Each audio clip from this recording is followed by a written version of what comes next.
Good evening, and welcome.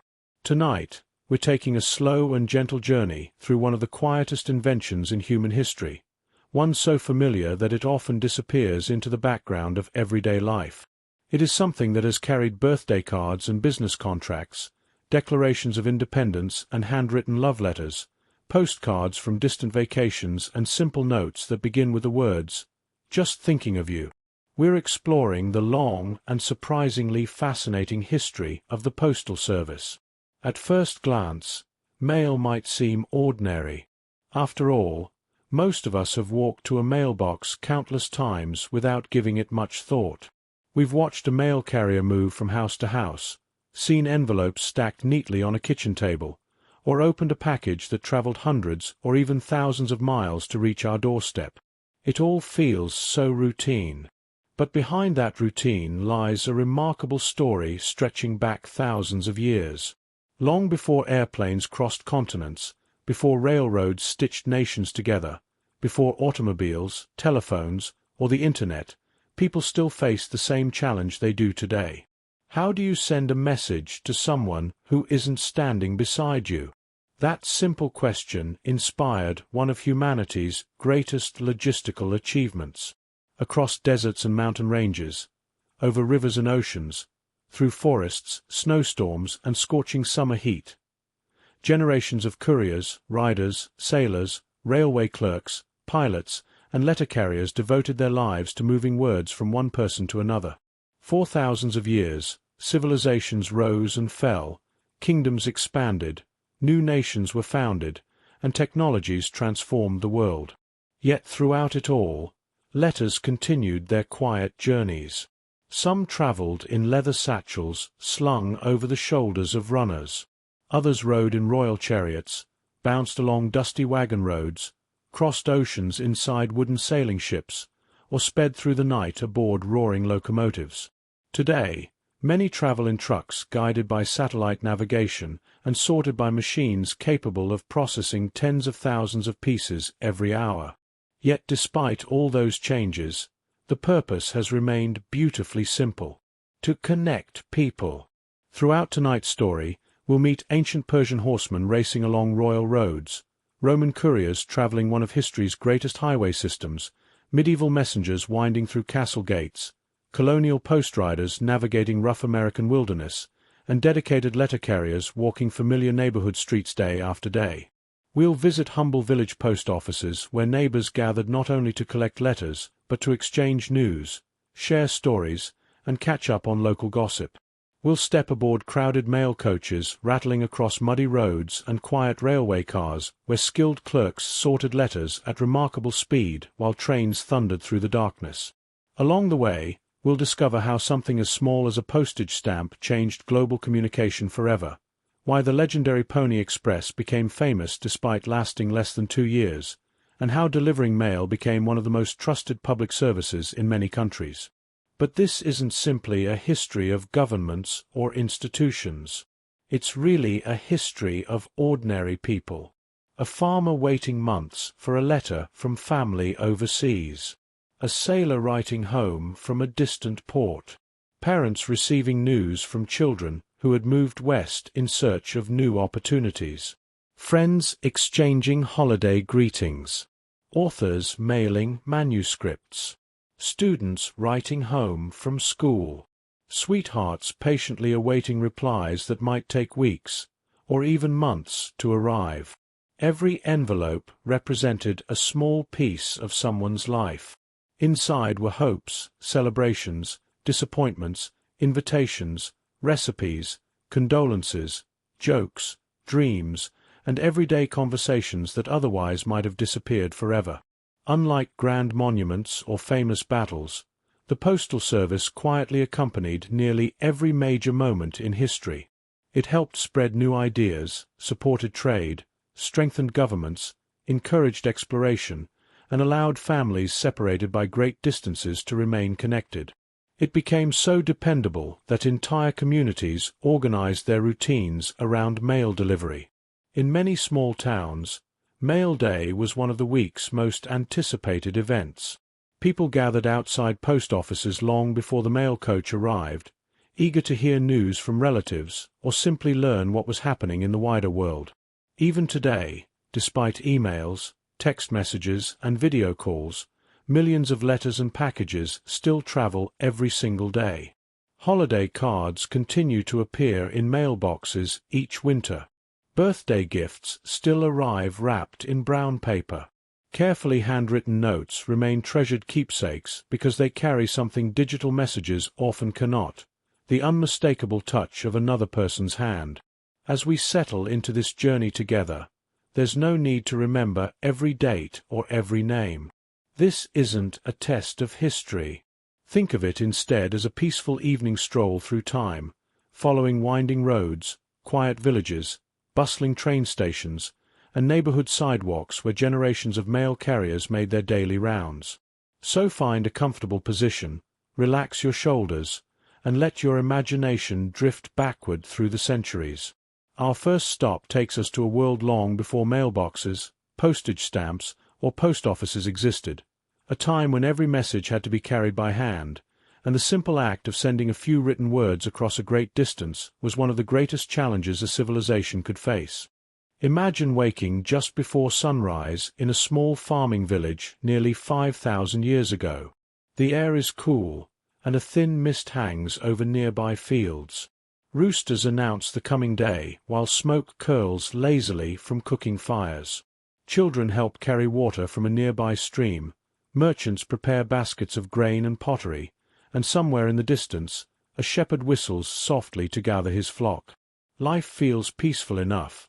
But there is one thing these villagers cannot do. They cannot simply send a letter. If someone leaves this village for another settlement 50 miles away, communication almost completely stops. There are no mail carriers, no post offices, no delivery routes, and certainly no trucks or airplanes. News travels only as fast as a person can walk, ride, or sail. For most people, the world ends where the horizon begins. If a son moves to another town, his parents may wait months before hearing how he is doing. If a merchant wishes to arrange a trade with a distant city, someone must physically carry the message there. If a ruler needs to warn an army of approaching danger, every hour spent delivering that message could change history. Long-distance communication was one of humanity's greatest challenges. In the earliest civilizations, messages often existed only in memory. A trusted messenger would carefully memorize every word before beginning a long journey. Accuracy mattered greatly.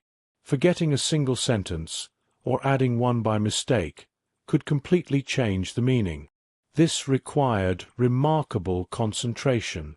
Imagine walking for several days while remembering a speech word for word. Every night you would repeat it quietly to yourself beneath the stars, making certain no detail slipped away before reaching your destination. Eventually, people discovered a better solution: writing. The earliest writing systems appeared more than 5,000 years ago in places like Mesopotamia and Egypt. At first, writing wasn't used for personal letters. It mostly recorded taxes, harvests, trade goods, and religious ceremonies.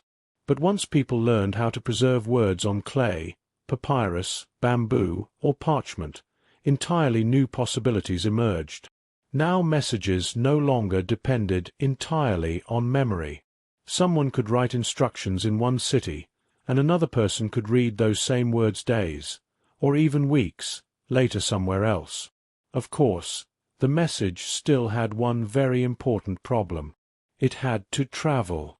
There were no dedicated delivery services yet, so nearly anyone might become a messenger.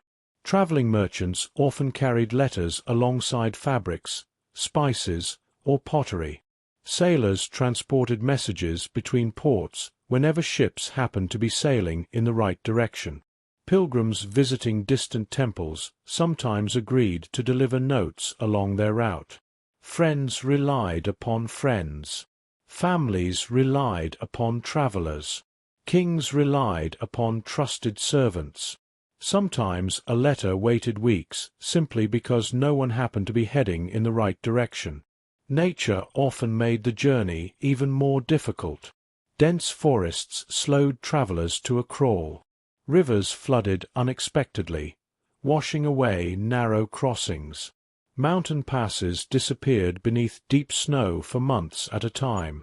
Deserts demanded careful planning, as both people and animals needed enough water to survive. Even a relatively short journey might take several days. A long journey could require months. Not every culture relied entirely on written messages, either. Across different parts of the world, people developed creative ways to communicate over shorter distances. In some regions, smoke signals rose above hillsides, sending simple warnings visible for miles. Elsewhere, large drums echoed through forests, carrying rhythmic patterns from one village to the next. Horns, bells, beacon fires, and brightly colored flags all served as early communication systems. These methods worked well for simple messages. Danger is coming. The king has arrived. Return home. But they could never replace the detail contained in a written letter. You could not write a birthday greeting with smoke. Nor could you explain a complicated trade agreement using drums. As civilizations grew larger, communication became more important than ever before. Rulers needed to collect taxes from distant provinces. Officials needed to announce new laws. Generals required updates from faraway borders. Merchants wanted reliable information about markets hundreds of miles away. Without dependable communication, governing a large kingdom became almost impossible. Some historians even suggest that roads were built not only for armies and trade, but also for messages. After all, a kingdom could not function if its ruler had no idea what was happening beyond the capital city. This growing need slowly transformed the role of the messenger. No longer were messages carried only by chance travelers. Certain people began delivering them as their profession. These early couriers earned trust above almost everything else. They needed to be dependable, honest, and capable of surviving long journeys. Many became expert horse riders. Others walked astonishing distances with little more than sandals, food, and determination. Some carried royal seals proving their authority. Others memorized secret routes through mountains or forests. Many traveled alone. Picture one of these ancient messengers setting off before dawn. A leather pouch hangs from one shoulder. Inside rests a carefully folded document, perhaps written on papyrus or a thin wooden tablet. Ahead lies a winding road stretching across hills, rivers, and unfamiliar villages. He does not know exactly what weather he will encounter. He cannot predict whether the bridge ahead still stands. He has no map beyond experience and memory. Yet step by step, mile after mile, he walks onward, knowing that somewhere beyond the horizon, another person is waiting to hear the words he carries. That simple journey, the careful movement of a message from one place to another, became the foundation upon which every future postal service would be built. The systems that would eventually connect continents did not begin with enormous sorting centers or fleets of delivery trucks. They began with one traveler, one message, and one long road stretching into the distance. In our next chapter, we'll travel to ancient Persia, where one of history's first truly organized postal systems transformed communication forever, creating a network so efficient that its influence can still be felt more than 2,000 years later. As the sun rises over the rugged mountains of ancient Persia, its first golden light stretches across one of the greatest empires the world had ever seen. In the 6th century BC, the Persian Empire covered an astonishing amount of land. At its height, it reached from modern-day Egypt across the Middle East and into parts of Central Asia, stretching more than 2,000 miles from west to east. It was a land of snow-covered mountains, endless deserts, fertile river valleys, bustling cities, and quiet farming villages. People spoke different languages, worshipped different gods, and followed different customs. Yet somehow, they were all governed by a single king. Keeping such a vast empire together presented an enormous challenge. Without reliable communication, an empire this large might quickly begin to drift apart. Fortunately for Persia, one of its greatest rulers understood this problem better than anyone. His name was Cyrus the Great. Around 550 BC, Cyrus united the Persian people and gradually built an empire unlike anything that had existed before. While he is remembered for his military achievements, he was also an exceptional organizer. He recognized that ruling such a large territory required more than armies. It required information. Messages needed to move quickly. This realization inspired one of history's first organized postal systems. Its backbone was an engineering marvel known as the Royal Road. Rather than being one single road, it was a carefully maintained network connecting important cities across the empire. The most famous stretch ran for roughly 1,600 miles between the ancient cities of Susa and Sardis. Imagine beginning that journey. The road beneath your feet is wider than most village paths. Caravans carrying silk, spices, grain, and precious metals share the road with government officials, merchants, and shepherds leading flocks of sheep. Every few miles, another traveler comes into view. A few walk quietly beneath the shade of tall trees planted near important stopping places. But among all these travelers, one group has special permission to move with remarkable speed: the king's couriers. Unlike ordinary travelers, these messengers did not complete the entire journey alone. Instead, Persia introduced a brilliant solution: relay stations.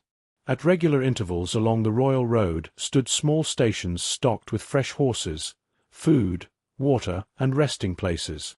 As one courier arrived, often covered in dust from many miles of riding, another was already waiting with a rested horse.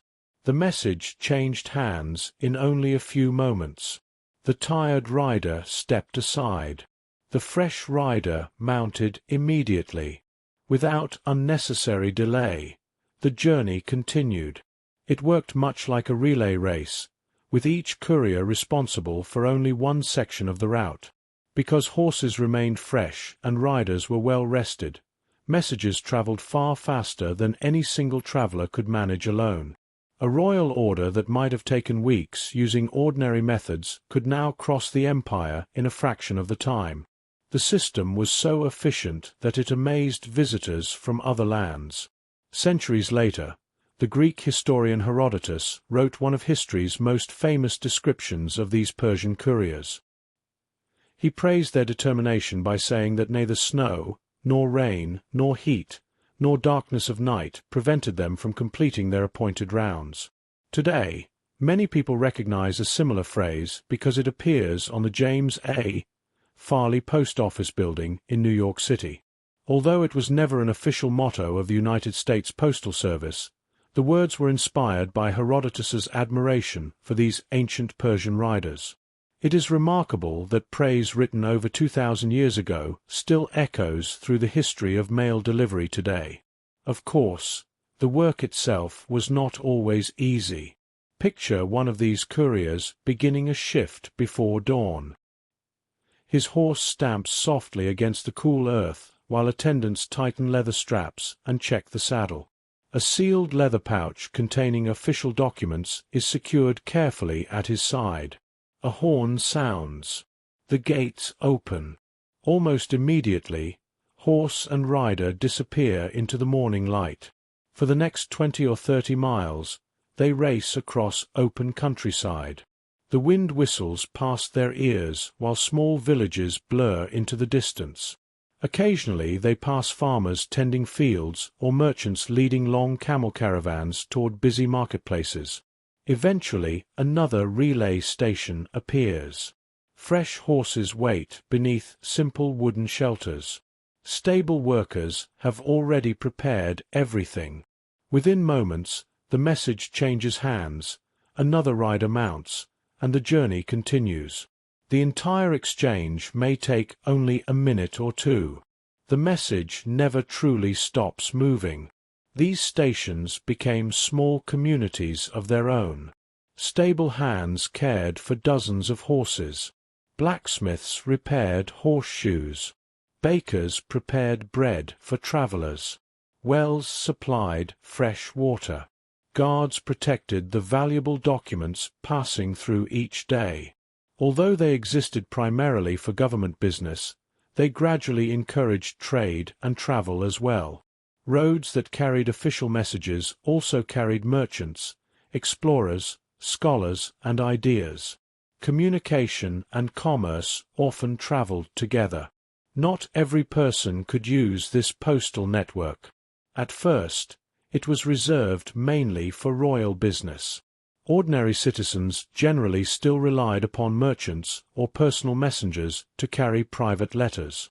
Even so, Persia had demonstrated something revolutionary. Mail delivery could become an organized public system rather than a matter of chance. Routes could be planned. Schedules could be maintained. Stations could be supplied.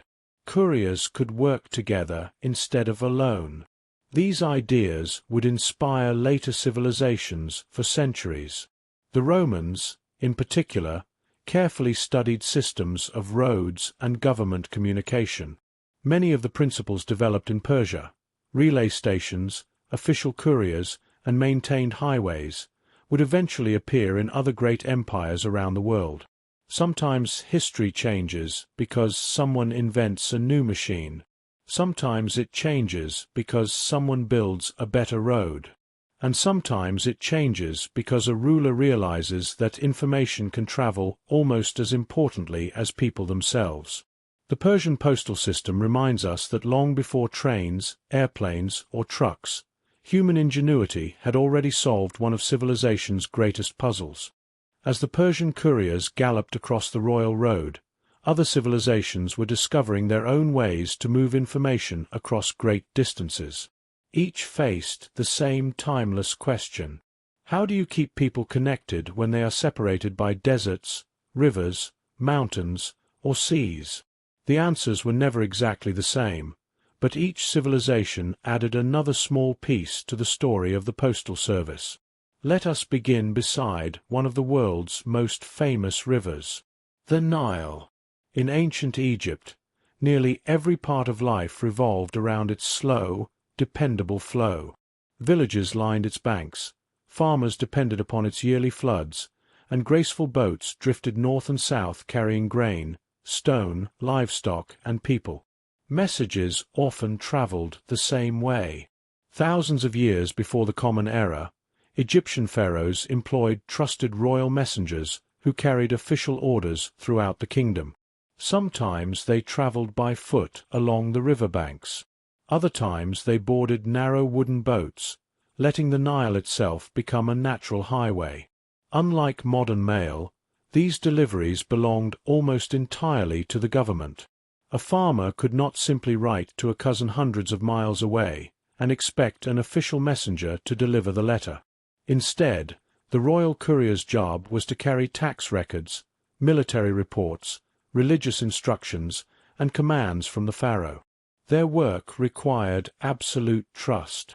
Many messages were written on papyrus, a remarkable writing material made from reeds growing along the Nile.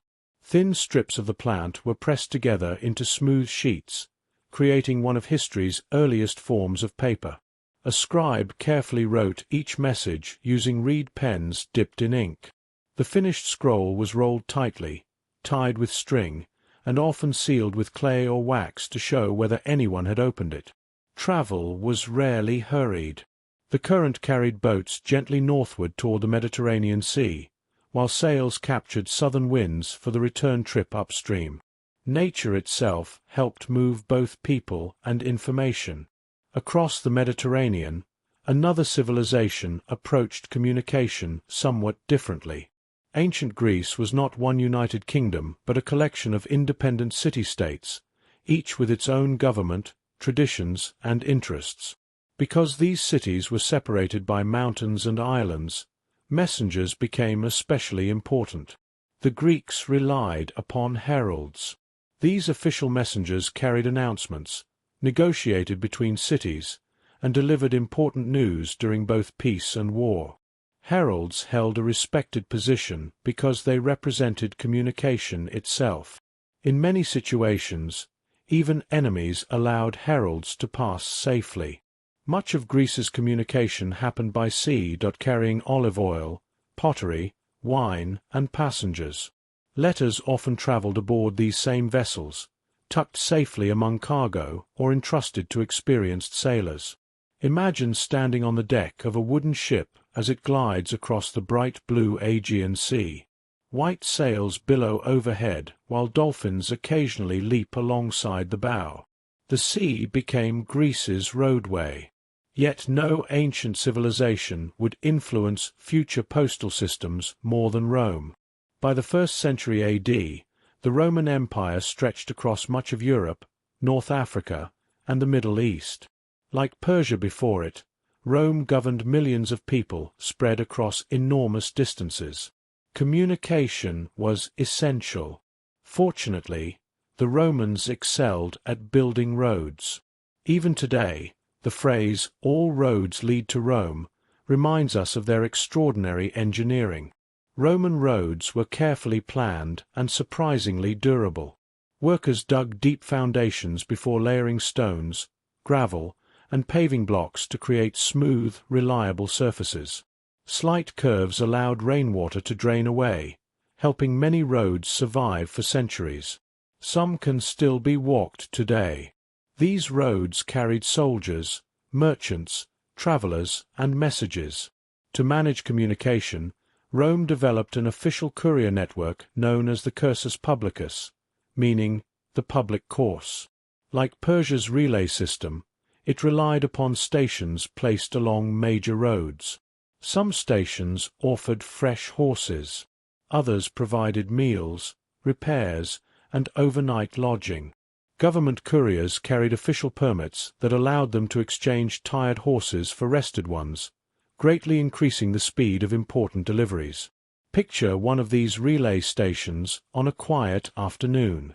Stable workers brush horses beneath simple wooden shelters. A cook stirs a pot suspended over glowing coals. Travelers rest in shaded courtyards while wagons creak slowly past on the nearby road. Suddenly, a courier arrives at full speed. Without delay, attendants lead away the exhausted horse while another is saddled almost immediately. Within minutes, the rider is gone again. The message continues. The cursus publicus served primarily the government. Emperors sent new laws to provincial governors. Military commanders exchanged reports. Tax collectors submitted records. Officials requested supplies or announced appointments. Ordinary Romans usually depended upon private arrangements if they wished to send personal letters. Wealthy families often used trusted servants, while merchants relied on business associates traveling between cities. Even so, letter writing became remarkably common among educated Romans. The Romans also developed milestone markers along their roads, allowing travelers to measure distances accurately. Maps became more organized, and schedules grew increasingly dependable. These innovations helped make communication less uncertain. Messages still traveled slowly by modern standards, but people could finally begin estimating when one might arrive. Perhaps most importantly, Rome demonstrated that communication infrastructure required constant maintenance. Roads needed repairs. Bridges required rebuilding. Horses needed feeding. Stations required supplies. A postal network was not simply created once and forgotten. It demanded continuous care. For hundreds of years, the Roman system functioned remarkably well. But no empire lasts forever. As Roman authority weakened during the 4th and 5th centuries, roads gradually fell into disrepair. Many relay stations closed, and long-distance government communication became increasingly difficult.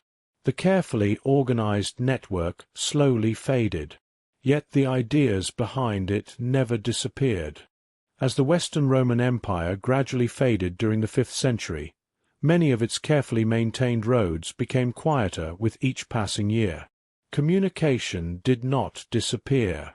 It simply became slower. Welcome to medieval Europe, a world where carrying a single letter could become an adventure lasting weeks. Most people spent their entire lives within a few miles of where they were born. News from distant towns arrived only when someone happened to visit. Sometimes weeks passed without hearing anything from beyond neighboring villages. For ordinary families, this felt perfectly normal. Life moved at the pace of walking. Yet messages still needed to travel. Kings issued laws.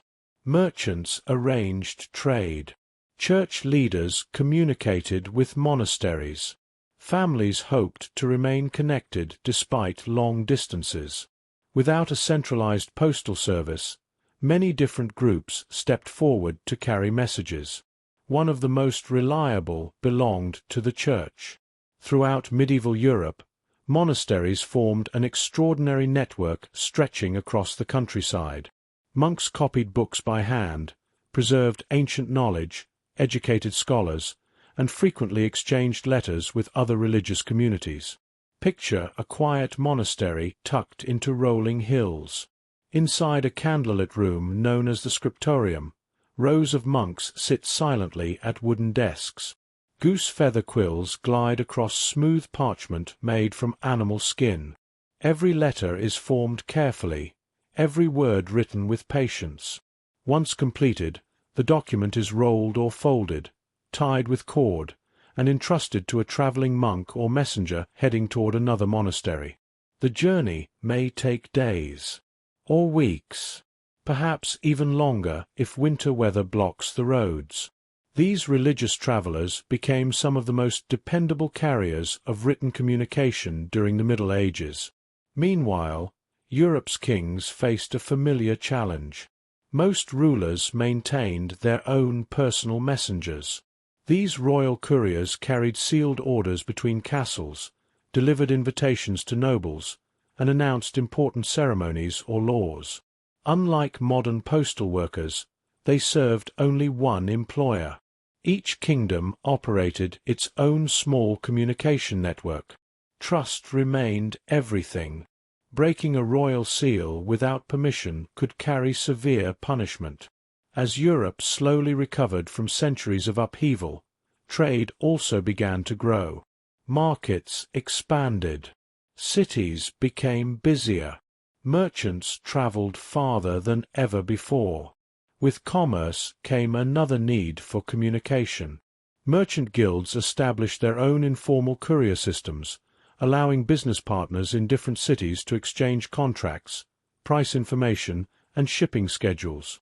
Imagine a cloth merchant leaving Venice with wagons filled with colorful fabrics. Hidden safely inside a wooden chest are several folded letters addressed to business associates in Florence and Milan. The letters travel because commerce travels. In many ways, medieval communication depended upon opportunity. If someone happened to be traveling in the correct direction, your message might go with them. If not, you waited. Universities also contributed to this growing network. By the 12th and 13th centuries, centers of learning such as Paris, Bologna, and Oxford attracted students from across Europe. Scholars regularly exchanged manuscripts, philosophical ideas, and scientific observations. Students often carried letters between home and university, creating another informal communication system connecting distant communities. Travel itself, however, remained unpredictable. Road conditions changed with every season. Spring rains transformed dirt paths into muddy rivers. Summer dust coated travelers from head to toe. Autumn storms filled streams until bridges disappeared beneath rushing water. Winter snow closed mountain passes entirely. A journey of 100 miles might require 10 days under ideal conditions, or several weeks if weather refused to cooperate. Night travel presented its own challenges. Without streetlights, travelers relied upon moonlight, lanterns, or simple familiarity with the road. Many chose to stop before sunset at roadside inns, monasteries, or small villages. These inns became lively gathering places. Over warm meals, travelers exchanged stories gathered from distant regions. News spread naturally as people talked with one another. Sometimes a conversation carried information just as effectively as a written letter. Castles also played an important role in communication. Many were positioned on hills overlooking valleys or rivers, allowing guards to observe approaching visitors from miles away. Signal fires, flags, bells, and horns could quickly alert neighboring communities to important events. While these methods could not replace letters, they supplemented them whenever speed mattered. By the late Middle Ages, Europe's growing cities demanded better communication. London, Paris, Florence, and other urban centers bustled with craftsmen, merchants, bankers, and government officials. Written records multiplied. Business expanded. The demand for dependable messengers steadily increased. Some professional couriers began earning their living almost entirely by delivering documents. They became familiar faces along popular trade routes, recognized by innkeepers and stable owners who welcomed them throughout the year. Though still far from a true postal service, something important was happening. Communication was slowly becoming a profession once again, not simply an occasional task for travelers, but dedicated work. Looking back, the medieval world may seem slower than the civilizations that came before it. In some ways, it certainly was. Yet these centuries quietly preserved the habit of written communication during a time of enormous change. Monks protected literacy. Merchants maintained business correspondence. Kings relied upon trusted riders. Students carried ideas between universities. Countless unnamed travelers delivered letters simply because they happened to be heading in the right direction. Together, they kept Europe's written connections alive. And as trade continued to expand and kingdoms became stronger, people began imagining something even more ambitious. What if messages no longer depended upon chance? What if there were permanent routes, professional couriers, and regular schedules once again? Imagine standing in a bustling European city during the early 1500s. Church bells ring across tiled rooftops as merchants unlock the heavy wooden shutters of their shops. Horses pull wagons loaded with barrels of wine, woven cloth, and sacks of grain over cobblestone streets polished smooth by centuries of footsteps. The world is changing. Trade is growing. Universities are flourishing. Kings and emperors govern increasingly complex kingdoms. Merchants now conduct business hundreds of miles from home, and rulers need dependable ways to communicate across vast territories. Yet one problem remains. There is still no single postal system connecting Europe. Instead, dozens of small messenger networks overlap one another. A king has his own couriers. A wealthy merchant hires trusted riders. Universities send letters through students. Monasteries rely on traveling monks. It works, but only just. Europe is ready for something better. Surprisingly, that something better would come not from a government, but from one remarkable family. Their name was Thurn and Taxis. The family's story began with an Italian surname, Tasso, meaning badger. Over generations, branches of the family settled in different parts of Europe, eventually adopting the German name Thurn und Taxis. By the late 15th century, they had become experts in organizing communication. Their reputation reached one of the most powerful rulers in Europe, the Holy Roman Emperor Maximilian I. He faced a familiar challenge. His territories stretched across modern-day Germany, Austria, Belgium, the Netherlands, northern Italy, and beyond. Sending messages between these lands was slow, unpredictable, and expensive. Rather than building an entirely new government department, the emperor hired the Thurn and Taxis family to create a permanent postal network. It was an ambitious assignment. The family established regular delivery routes connecting major cities. Along these roads, they created relay stations where tired horses could be exchanged for fresh ones, much like the ancient Persians and Romans had done centuries earlier. A courier no longer needed to ride from beginning to end. Instead, one rider completed a section of the route before handing both horse and mail to another waiting courier. The letter never stopped moving. Imagine arriving at one of these relay stations shortly after sunset. Lanterns glow warmly above the stable doors. Horses munch quietly on fresh hay while stable hands brush dust from their coats. Inside the inn, travelers warm themselves beside a crackling fireplace as bread bakes in a nearby oven. Suddenly, hoofbeats echo down the road. A courier appears from the darkness, reins pulled tight as the horse slows to a stop. A leather mail pouch is quickly lifted from the saddle and fastened onto another horse already waiting nearby. Within moments, the fresh rider disappears into the night.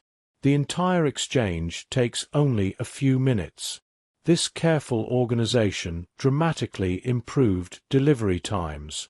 For the first time in centuries, letters could travel according to predictable schedules rather than pure chance. Merchants loved the reliability. Governments appreciated the efficiency.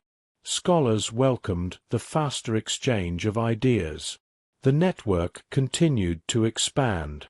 Soon, routes linked cities such as Brussels, Vienna, Innsbruck, Milan, and Madrid. Couriers crossed mountain passes, navigated river valleys, and rode through forests in every season of the year. Winter brought snow. Spring filled rivers with rushing water. Summer covered roads in dust. Autumn rains turned hillsides slippery. Still, the mail continued. One of the most impressive achievements of the Thurn and Taxis system was consistency. Instead of waiting for someone heading that way, people increasingly knew when the next courier would arrive. Schedules, while still flexible by modern standards, became dependable enough for governments and businesses to plan around them. The family also introduced recognizable postal stations where travelers knew they could find fresh horses, meals, and assistance. These stations gradually became familiar landmarks across Europe. Some were modest roadside inns. Others developed into busy centers where merchants, diplomats, and travelers exchanged news from distant kingdoms. Before newspapers became widely available, these postal stops often served as important information hubs. People gathered to hear the latest reports arriving with the mail. Who had become king? Which ports were open? Had the harvest been successful? Were the roads safe? Letters carried private news, but couriers often carried public news as well. Not every letter belonged to royalty. As Europe's economy expanded, wealthy merchants increasingly relied upon the postal network for everyday business. A cloth dealer in Antwerp could write to a banker in Augsburg. A printer in Venice could order paper from another city. An artist might receive a commission from a noble hundreds of miles away. The Renaissance, with its flourishing trade, science, and art, benefited enormously from better communication. Ideas traveled almost as steadily as people. Of course, carrying valuable documents also required security. Mail bags were carefully sealed. Couriers were selected for honesty and endurance. Many traveled armed, particularly through isolated stretches of countryside where highway robbers occasionally appeared. Fortunately, attacks were relatively uncommon on major postal routes, partly because governments understood how important communication had become. Protecting the mail protected the kingdom itself. For more than 3 centuries, the Thurn and Taxis family managed large portions of Europe's postal system. Generation after generation inherited the responsibility, continuously improving routes, stations, and delivery schedules. Their organization became one of the first truly international postal networks in history. Eventually, individual nations began creating their own government-run postal services, gradually replacing privately managed systems like that of Thurn and Taxis. But the family's influence remained. Many ideas we now associate with modern mail, scheduled routes, relay stations, professional couriers, and standardized operations, were refined and expanded under their careful management. The age of informal messengers was slowly giving way to something recognizable, a real postal service, one that ordinary people would soon begin using more frequently themselves. Now let us leave the castles and cobblestone streets of Europe behind and cross the Atlantic Ocean. Imagine a wooden sailing ship making its slow journey westward during the late 17th century. Its tall masts sway gently with the waves. Canvas sails snap in the wind while ropes creak overhead. Below deck are barrels of flour, iron tools, wool blankets, and carefully packed crates of books. Hidden among the cargo is another precious shipment: letters. Some are folded neatly and sealed with wax. Others are tied into bundles with twine. They contain family news, business agreements, government orders, and hopeful messages from loved ones separated by an ocean nearly 3,000 miles wide. Every letter represents patience. The voyage itself may take 6 weeks. Or 10, if storms arrive, even longer. No one knows exactly when the ship will reach shore. For the American colonies, this was simply life. Long before there was a United States, Britain's colonies stretched along the eastern edge of North America. Boston, New York, Philadelphia, Charleston, and dozens of smaller settlements were separated by forests, rivers, marshes, and rough dirt roads.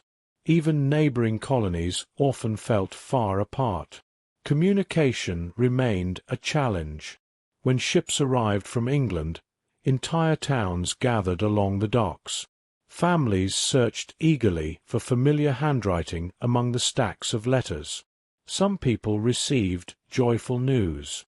Others learned of births, marriages, or deaths that had happened months earlier. The mail always arrived carrying the past. Inside the colonies themselves, delivering letters proved equally difficult. There were few proper roads. Many routes followed old Native American trails winding through dense forests. Travelers crossed rivers by ferry when available, or carefully forded shallow streams on horseback. After heavy rains, muddy roads became nearly impossible for wagons to cross. Imagine setting out at dawn as a colonial messenger. Your horse walks steadily beneath towering oak and pine trees. Birds call from the branches while morning mist lingers over quiet meadows. Hours pass without seeing another traveler. Eventually a small settlement appears, a handful of wooden homes, a blacksmith shop, perhaps a church with a simple steeple. You deliver 2 letters, then continue another 20 miles. This slow pace shaped daily life. There were no neighborhood mailboxes, no daily deliveries. Often, people collected letters from taverns, inns, general stores, or government buildings that served as temporary post offices. Sometimes mail waited there for weeks until its owner happened to visit. In 1691, the British government granted Thomas Neal the right to establish a postal service in the American colonies. Although Neal himself never visited America, Local officials worked to organize regular mail routes between important towns. The system remained small, but it marked an important beginning. One of the earliest official postal routes connected Boston and New York. A rider traveled the route as often as conditions allowed, carrying letters tucked safely inside leather bags. The journey could take 2 weeks or more. Along the way, the rider crossed rivers, climbed rocky hills, and stopped overnight at inns where both horse and courier could rest. Gradually, more routes appeared. Colonial post roads linked settlements from New England to Virginia, making communication somewhat more reliable than it had been before. Many of these early roads eventually evolved into major highways that still exist today. One famous example is the Boston Post Road, parts of which later became modern U.S. Route 1. Although today's traffic moves much faster, some travelers unknowingly follow paths first used by colonial mail riders centuries ago. The mail carried more than personal letters. Newspapers became increasingly important. Printers eagerly awaited bundles of newspapers arriving from other colonies and from England. News about trade, science, politics, and daily life spread through these printed pages. In many towns, one newspaper might be read by dozens of people. A customer purchased a copy. Then neighbors borrowed it. Finally, someone read it aloud at the local tavern while listeners gathered nearby. The mail helped ideas travel just as surely as letters. As the colonies grew larger, postmasters became important members of their communities. A postmaster's duties were surprisingly varied. They accepted incoming mail, organized outgoing letters, recorded payments, and kept careful account books. Most worked from existing businesses rather than separate post office buildings. A customer might enter to buy nails, flour, or cloth before asking, "Has any mail arrived today?" The answer was not always yes. Still, people checked regularly. Receiving a letter was a special event. Because postage could be expensive, writers often filled every available inch of paper. Some even turned the sheet sideways after finishing and wrote across the original lines, creating a crisscross pattern known today as cross-writing. Paper itself was valuable. Every blank space mattered. Unlike modern envelopes, letters were usually folded into their own protective shape before being sealed with wax. The address appeared on the outside of the folded sheet. Simple, practical, efficient. Perhaps the greatest challenge facing colonial mail was consistency. Storms delayed ships. Floods washed out roads. Winter snow blocked mountain passes. A broken bridge might force riders to travel miles out of their way. Patience remained an essential part of communication. Yet despite these obstacles, something remarkable was taking shape. The scattered colonies were becoming increasingly connected. Merchants conducted business across colonial borders. Printers exchanged newspapers. Families remained in contact despite moving hundreds of miles apart. Ideas traveled more freely than ever before. Soon, one remarkable man would recognize that the entire system could work even better. He was a printer by trade, an inventor by curiosity, a scientist by reputation, and before becoming one of America's most famous founding fathers, he devoted years to improving something surprisingly ordinary: the mail. By the middle of the 18th century, the American colonies were growing quickly. New farms appeared each year. Small towns expanded into busy ports. Ships crossed the Atlantic carrying immigrants, cargo, and ideas. Roads stretched farther into the wilderness, connecting communities that had once felt isolated. The colonial postal system was growing as well, but it still had problems. Mail often arrived late. Riders followed routes that had never been carefully measured. Some roads were little more than muddy paths through forests, while others disappeared entirely after heavy rain. Deliveries were unpredictable, and post offices struggled to keep pace with the expanding colonies. What the system needed was someone who loved solving practical problems. Fortunately, such a person was already living in Philadelphia. His name was Benjamin Franklin. Today, Franklin is remembered for many remarkable accomplishments.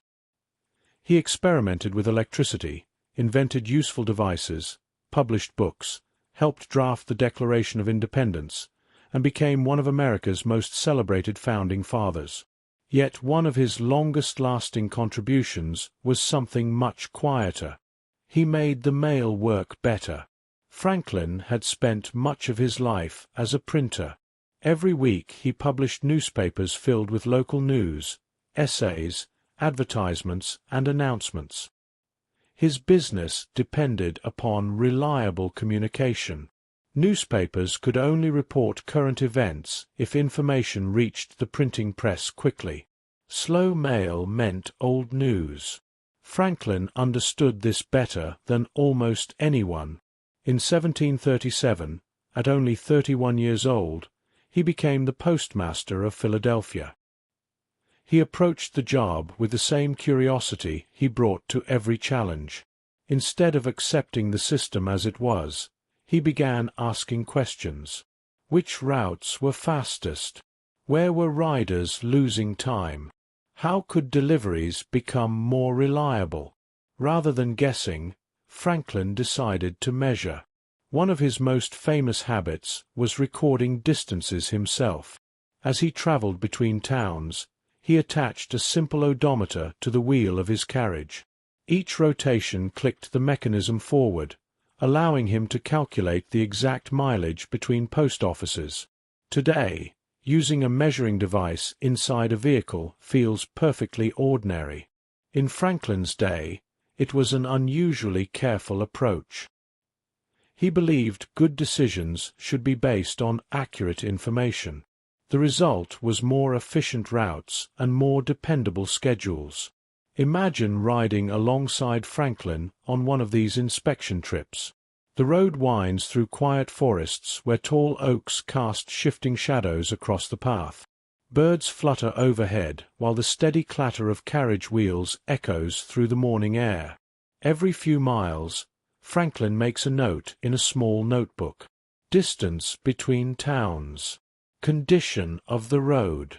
Time required to complete the journey. Nothing seems too small to observe. His improvements were not dramatic. They were practical.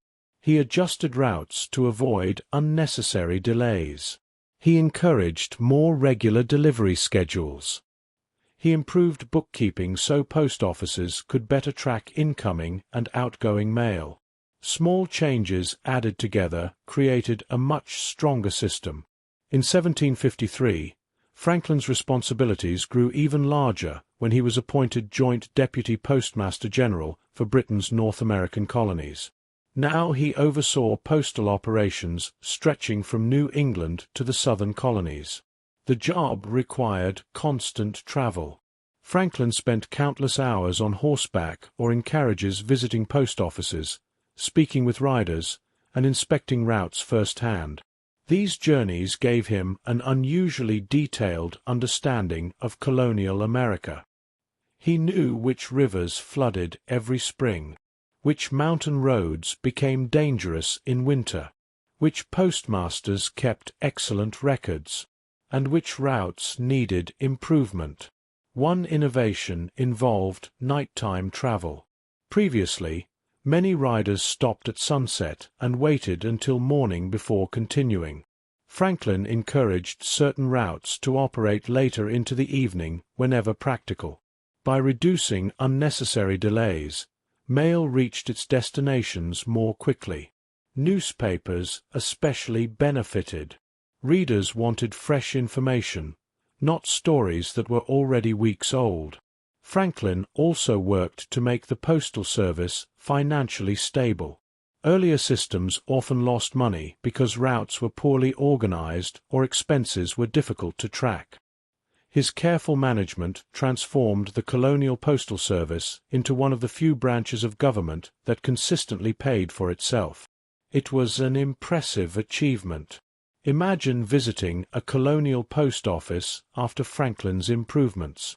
Inside, shelves hold neatly organized bundles of letters awaiting collection. Ledgers are carefully maintained.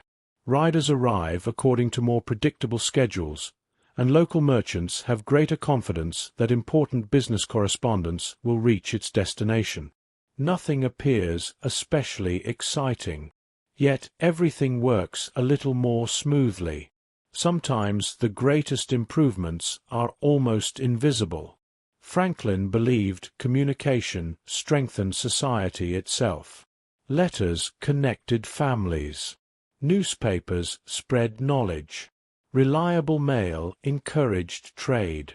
Ideas could travel more freely when the postal system functioned well. His work unintentionally helped prepare the colonies for enormous changes still to come. During the years leading up to the American Revolution, faster communication allowed newspapers, pamphlets, and letters to circulate between the colonies with increasing speed. People in Boston could learn about events in Virginia. Citizens in Philadelphia could read reports from New York. Shared information gradually created a shared identity. Although Franklin certainly did not build the postal service alone, his organizational skills made it more efficient than ever before.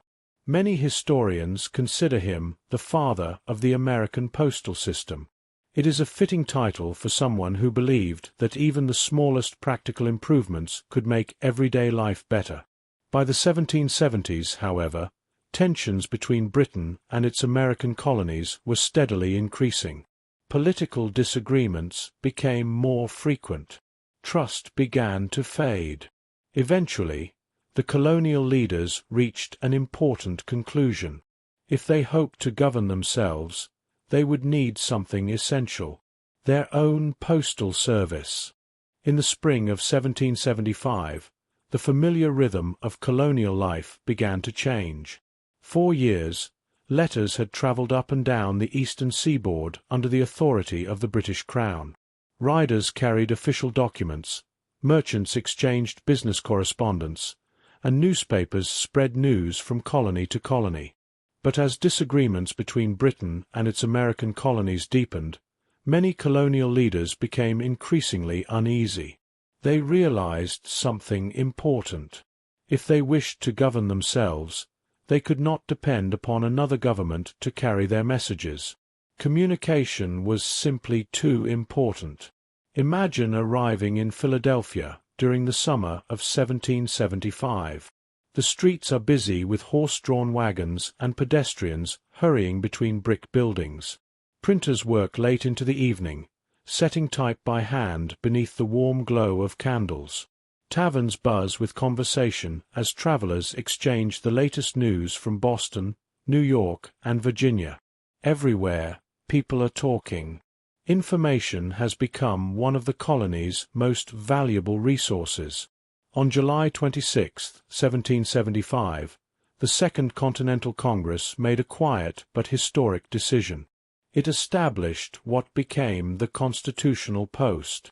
This new postal system would serve the United Colonies rather than the British government. Although battles and political speeches often receive the most attention in history books, this decision proved equally important in its own way. A nation cannot function without communication. The members of Congress needed dependable ways to send instructions, receive reports, and remain connected across hundreds of miles. There was one obvious choice to lead this new system: Benjamin Franklin. Having already spent decades improving colonial mail service, Franklin was appointed the first Postmaster General under the Continental Congress. His experience made him uniquely qualified for the task. He already knew the roads. He understood the challenges. Most importantly, He believed that an efficient postal system could help unite people separated by great distances. Under Franklin's leadership, existing postal routes continued operating whenever possible, even as the colonies underwent enormous political change. The goal was simple: keep the mail moving. Picture one of the post riders beginning a journey from Philadelphia. Before sunrise, the horse waits patiently outside a modest post office. A leather mail bag, carefully locked and sealed, is fastened behind the saddle. Inside are official documents, newspapers, personal letters, and perhaps a few small packages. The rider climbs into the saddle. With a gentle pull on the reins, horse and courier disappear along the dusty road heading north. Hours later they pass quiet farms where smoke rises from stone chimneys. Children wave as the rider passes. At a crossroads tavern, a fresh horse is waiting, allowing the journey to continue without unnecessary delay. Life goes on. The mail goes on. For ordinary people, this continuity mattered. Families still wished to hear from relatives. Merchants still needed to place orders. Printers still depended upon newspapers arriving from neighboring colonies. Even during uncertain times, everyday life continued, and the Postal Service quietly helped make that possible. As the new nation gradually took shape, post offices became gathering places for their communities. Imagine entering one on a crisp autumn morning. The room is simple. Wooden shelves line the walls, each holding carefully sorted bundles of folded letters. A sturdy desk stands near the entrance where the postmaster records deliveries in a thick leather-bound ledger. Neighbors drift in throughout the day. Some collect newspapers. Others ask whether any letters have arrived from distant family members. Many linger for a few extra minutes, chatting about harvests, weather, or travelers recently passing through town. It is where news becomes conversation. As the years passed, leaders of the young United States recognized that communication should not belong to only the largest cities. New postal routes steadily expanded into rural communities, following rough roads through forests, across rivers, and over gently rolling hills. Every new route stitched the growing nation a little closer together. Then came another important milestone. In 1787, representatives gathered to write the United States Constitution. Among its many responsibilities, the new federal government received a specific power that might seem surprisingly ordinary. Congress was authorized to establish post offices and post roads. A strong postal system encouraged education, business, and civic life all at once. A few years later, in 1792, Congress passed the Postal Service Act.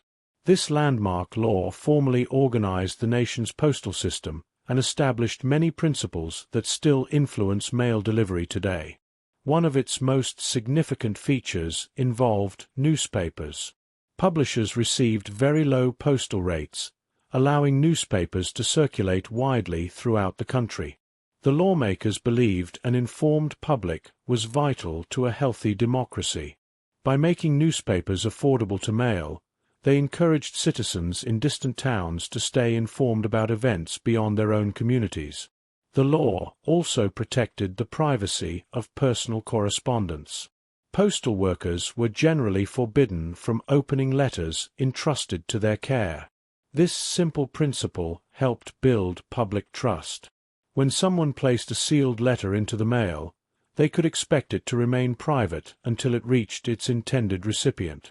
Trust became one of the Postal Service's greatest strengths. As the young nation expanded, so did the number of post offices.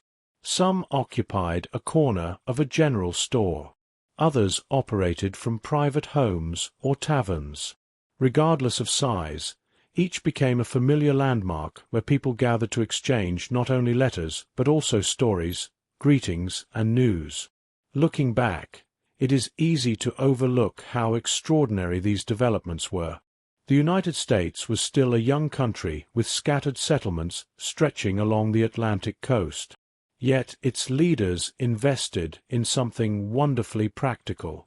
Not grand palaces, not towering monuments, but roads, riders, and post offices. They understood that a letter connecting two distant families could be just as important as any official proclamation. The Postal Service became one of the first institutions that reached nearly every corner of the growing nation.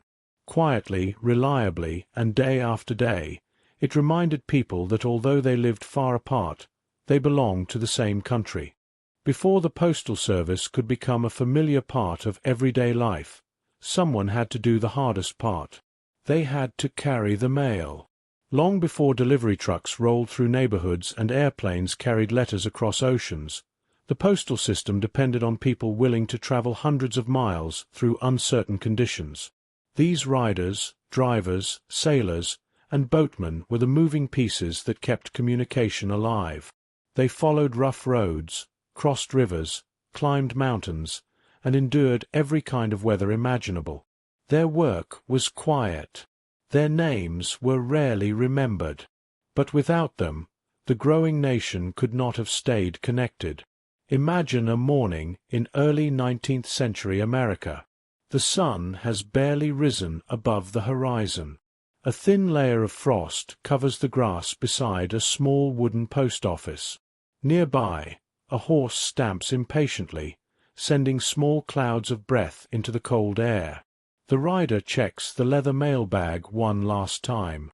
Inside are letters from families, merchants, politicians, and travelers. Some are only a few pages long, but each carries information that someone is waiting to receive. The rider climbs into the saddle. The journey begins. At first, the road seems manageable, but after a few miles, the challenges appear. The path narrows between trees. Mud clings to the horse's hooves. Fallen branches block the way.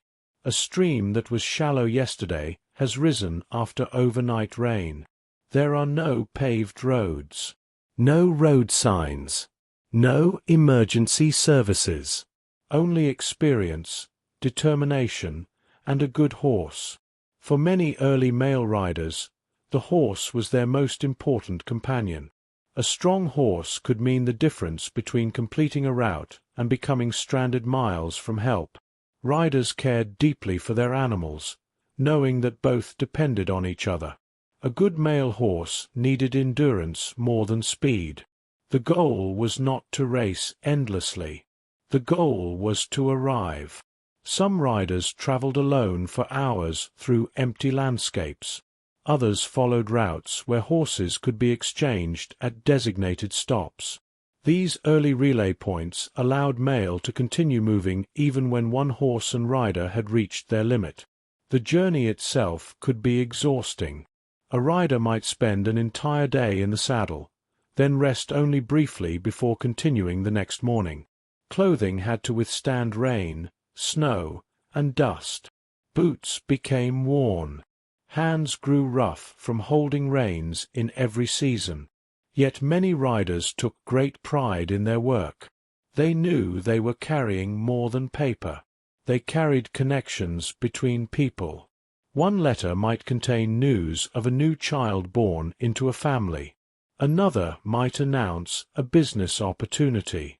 Another might bring comfort to someone separated from a loved one. The mail rider was often the person who carried moments of happiness, relief, and sometimes sadness from one community to another. As America expanded westward, mail routes grew longer and more difficult. New settlements appeared beyond the Appalachian Mountains. Farmers, miners, and merchants moved into unfamiliar territories, creating new demand for communication. The Postal Service followed. New roads were carved through forests. Rivers became transportation routes. Frontier communities that once felt completely isolated began receiving regular mail. However, the frontier presented unique challenges. A road that existed during summer might disappear during winter. Mountain passes could become dangerous beneath heavy snow. Rivers could prevent delivery for days or even weeks. Sometimes the simplest obstacles caused the greatest delays. A broken wagon wheel, a sick horse, a washed-out bridge, a storm that refused to pass. Mail delivery required patience from everyone involved. For communities waiting for letters, the arrival of the mail was often an event. People gathered near post offices, taverns, and general stores, watching the road for signs of the approaching rider or stagecoach. When the mail finally arrived, the waiting began to end. Neighbors exchanged greetings. Newspapers were unfolded. Letters were read carefully. News from distant places slowly spread through the community. The mail was not just transportation. It was connection. As roads improved, stagecoaches became an increasingly important part of the postal system. These large vehicles carried passengers, luggage, and mail together. Pulled by teams of horses, stagecoaches traveled along established routes between growing towns. The ride was rarely comfortable. Passengers bounced along rough roads while dust entered through every opening. Rain leaked through canvas coverings. In warm weather, the inside of the coach could become hot and crowded. But compared with earlier methods, stagecoaches offered remarkable speed and reliability. They helped transform travel across the young nation. One of the most important routes was the Boston Post Road, which continued to connect communities along the eastern coast. Other routes stretched south toward the Carolinas and westward toward expanding territories. Every route represented another thread tying the nation together. Mail also traveled by water. Before railroads dominated transportation, rivers served as natural highways. Flatboats and steamboats carried mail along major waterways such as the Mississippi and Ohio rivers. A letter traveling west might first move by wagon, then transfer to a boat, then continue by horseback once it reached its destination. The postal system was a complicated chain of many different forms of transportation. Each link mattered. A delay in one place affected every person waiting farther along the route. Perhaps the most remarkable thing about early mail delivery was how ordinary it seemed to those who depended upon it. A rider passing through town might have looked like just another traveler on the road. A stagecoach arriving at a station might have seemed like a simple daily occurrence. But behind those ordinary moments was an incredible achievement. A nation spread across thousands of miles was learning how to communicate. Every letter delivered proved that distance could be overcome. By the middle of the 19th century, however, America was changing rapidly. New technology was beginning to reshape transportation. Iron tracks were spreading across the landscape. Steam engines were replacing horses for long-distance travel. Soon, the mail would no longer depend entirely on riders following lonely roads. Instead, it would race across the country on one of the most revolutionary inventions of the age, the railroad. For many people in early America, the post office was much more than a place where letters arrived. It was a doorway to the outside world. In a time before telephones, radio, television, or the Internet, information traveled slowly. A person could spend weeks knowing only what was happening in their own small corner of the world. Then the mail arrived. Suddenly, distant places felt closer. A letter from a relative several states away. A newspaper describing events in another city. A business notice from a merchant hundreds of miles away.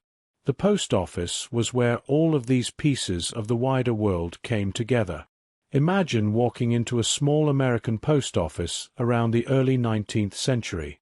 There is no large building with rows of counters and waiting areas. No automated machines sort envelopes. No delivery trucks sit outside. Instead, the post office may occupy only one room. Perhaps it is located inside a general store, a private home, a tavern, or a small wooden building near the center of town. The room smells of paper, ink, wood smoke, and perhaps the fresh bread or goods sold nearby. Behind a simple wooden desk sits the postmaster. The postmaster was one of the most important people in the community. Unlike modern postal workers, early postmasters were often not full-time employees. Many were shopkeepers, printers, farmers, or local business owners who managed the mail alongside their regular work. The position carried responsibility and trust. A postmaster handled private letters, government documents, newspapers, and valuable business correspondence. A careless mistake could mean important information never reached its destination. Organization was essential. Behind the desk were shelves, drawers, and wooden compartments where mail was carefully arranged. Each person who received mail typically had to visit the post office themselves. There was no door-to-door delivery in most communities. When a traveler or mail rider arrived, the postmaster sorted the letters by name and location, placing them in designated spaces until someone came to collect them. This meant the post office became a gathering place. People stopped by not only because they expected mail, but because they wanted to hear what was happening. A farmer might arrive after finishing morning chores. A merchant might visit while traveling into town. A neighbor might stop simply to ask, "Has the mail come yet?" The answer could change an entire day. Imagine a quiet afternoon in a small village. The door opens and a farmer steps inside, brushing dust from his coat. He approaches the counter and asks if anything has arrived. The postmaster checks a small stack of envelopes. There it is. A letter from a son who moved west several years earlier. The farmer carefully turns the envelope over in his hands. The handwriting is familiar. For a moment, the noise of the busy street outside seems to fade.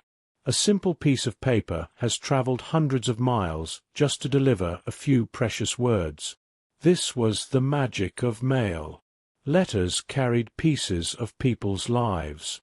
Before photographs became common, a letter might be the closest thing a family had to a connection with someone far away. Words described new homes, changing seasons, family milestones, and everyday experiences. The act of writing became a way of preserving memories. Post offices also played an important role in spreading news.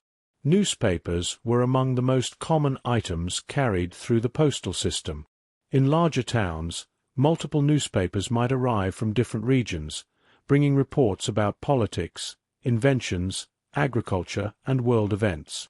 A single newspaper could travel through an entire community. Someone would read it at home. A neighbor would borrow it afterward. Eventually, it might be discussed at a local gathering place where dozens of people learned the same information. The Postal Service helped create a shared national conversation. For a growing country, this was incredibly important. The post office connected isolated communities and helped people understand events beyond their immediate surroundings. However, mail was not always easy to receive. For much of early American history, postage was expensive. Before prepaid stamps became common, the person receiving a letter often had to pay the cost of delivery. The price depended on the distance traveled and sometimes the number of pages inside. As a result, some people had creative ways of avoiding unnecessary expense. One famous practice involved using the outside of a letter to communicate simple messages. Because postage was often calculated based on the number of sheets, people sometimes wrote brief notes on the outside of folded letters rather than sending an additional page. Some recipients even refused letters they could not afford, sending them back or arranging secret signals with the sender. The introduction of prepaid postage stamps would eventually make sending letters much simpler. But for many years, receiving mail required both excitement and careful consideration. The postmaster also had to manage difficult conditions. A sudden snowstorm could delay an entire route. A flooded river could prevent deliveries. A missing rider could leave communities waiting anxiously. When mail failed to arrive on schedule, people often gathered at the post office to speculate about what had happened. Was the road blocked? Had the stagecoach broken down? Would tomorrow bring better news? Waiting for the mail was a shared experience. Perhaps this is why old post offices remain such powerful symbols. They represented patience. They represented connection. They represented the hope that somewhere beyond the horizon, someone had taken the time to write. As America grew, so did the expectations placed upon its postal system.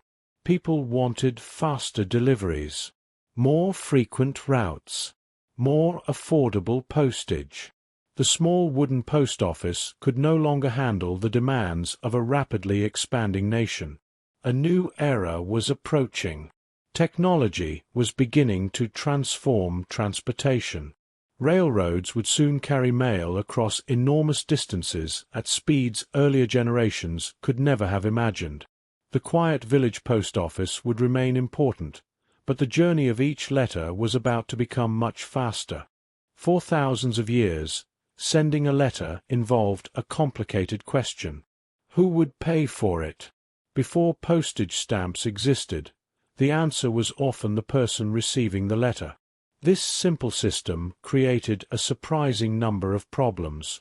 Imagine living in a small village in the early 19th century. One afternoon, a messenger arrives carrying a letter addressed to you. The handwriting on the outside is familiar. Perhaps it is from a sibling who moved away, a friend you have not seen in years, or a business partner waiting for an important response. You eagerly reach for the envelope. Then comes the difficult part. You must pay for it. Before opening the letter, you are told the cost of delivery. The price depends on how far the letter traveled and sometimes how many sheets of paper are inside. If the cost is too high, you have a choice. Pay the fee and receive the message, or refuse the letter and send it back. For many people, especially those with limited income, this created a problem.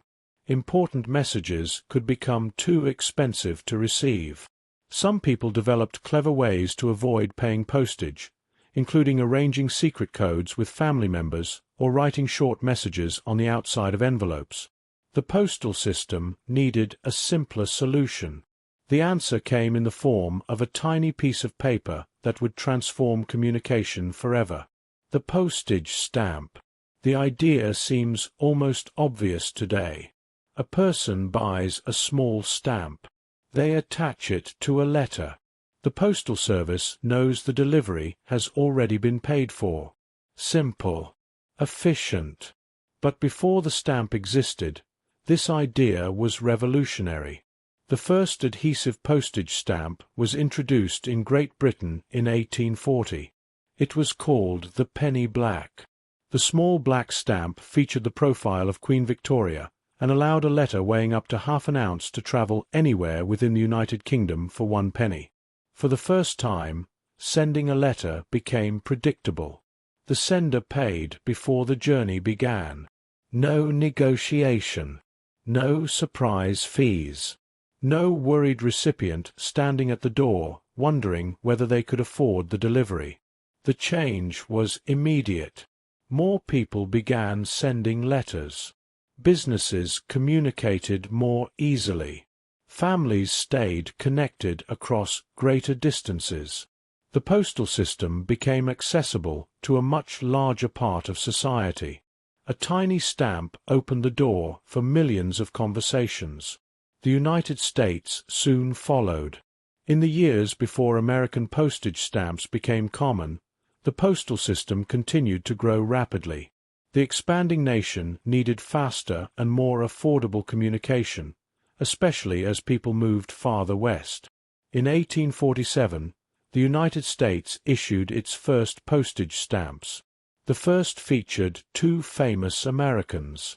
Benjamin Franklin appeared on the 5-cent stamp. George Washington appeared on the 10-cent stamp. It was a fitting tribute. Franklin, after all, had spent years improving America's postal system. The man who once organized colonial mail routes was now appearing on the very stamps that would carry letters across the nation. The arrival of stamps changed the experience of writing letters. Stationery shops began selling envelopes, paper, and decorative stamps. People became more familiar with the process of preparing mail. Writing a letter became an ordinary part of life. Imagine sitting at a wooden desk in the late 19th century. A candle flickers nearby as you dip a pen into a bottle of ink. You carefully write a message to someone far away, folding the paper neatly when finished. On the envelope, you place a small, colorful stamp. That tiny square represents something extraordinary. Your words are now ready to travel. The stamp also changed the appearance of the mail itself. Before stamps, envelopes were often marked with handwritten postage information. After stamps became common, letters carried small pieces of artwork representing countries, leaders, landmarks, and important events. Over time, stamps became miniature windows into history. A single stamp could tell a story about a nation. It might celebrate an invention, honor a famous person, remember a historic moment, or showcase a beautiful landscape. People began saving unusual or interesting stamps. A new hobby was born: stamp collecting. By the late 19th century, collecting stamps had become popular around the world. Children organized collections in small albums. Adults searched for rare examples. Collectors traded stamps across borders, creating their own international communities. A simple postal necessity became a form of art and a connection between cultures. Stamps also played an important role in expanding literacy. As communication became cheaper, more people wrote letters. A farmer could send news to relatives in another state. An immigrant could write home to family across the ocean. A soldier could send messages from distant locations. A student could exchange letters with friends. The written word became easier to share. Of course, stamps alone could not solve every problem. Mail still depended on roads, ships, and eventually railroads. A stamp could pay for a journey, but someone still had to carry the letter. Postal workers still faced rain, snow, mountains, and long distances. But stamps changed one important thing. They made the postal system more open. Mail was no longer something used mainly by governments, wealthy merchants, or those with special connections. It became something ordinary people could participate in. A person with only a few coins could send a message across a country. A small piece of paper could bridge enormous distances. As the 19th century continued, the demand for mail grew faster than ever before. Cities expanded. Businesses multiplied. Families moved westward. Railroads began connecting distant regions. The Postal Service needed new ways to handle millions of letters traveling farther and faster than anyone had imagined. The next great transformation would not come from a piece of paper. It would come from iron tracks stretching across the landscape. The railroad would carry mail at speeds that earlier generations could barely imagine, creating a new era where letters traveled alongside the unstoppable growth of the modern world. During the 19th century, America began to move faster. Small towns grew into cities. Factories appeared along rivers and coastlines. Millions of people traveled westward in search of new opportunities. The nation was expanding at a pace that previous generations could hardly have imagined. But growth created a familiar challenge. How could information keep up? A letter traveling by horse and wagon could take weeks to cross the country. Stagecoaches had improved delivery, but they were still limited by weather, road conditions, and the endurance of both horses and riders. The Postal Service needed a new solution. Fortunately, another invention was already transforming the landscape: the railroad. When the first rail lines appeared in the early 19th century, few people realized they would completely reshape the way mail traveled. Railroads offered something the postal system had always needed: speed. A steam locomotive could pull hundreds of tons of cargo and passengers across enormous distances faster than any horse could travel. Suddenly, places that had once felt separated by weeks of difficult travel became connected by a network of iron tracks.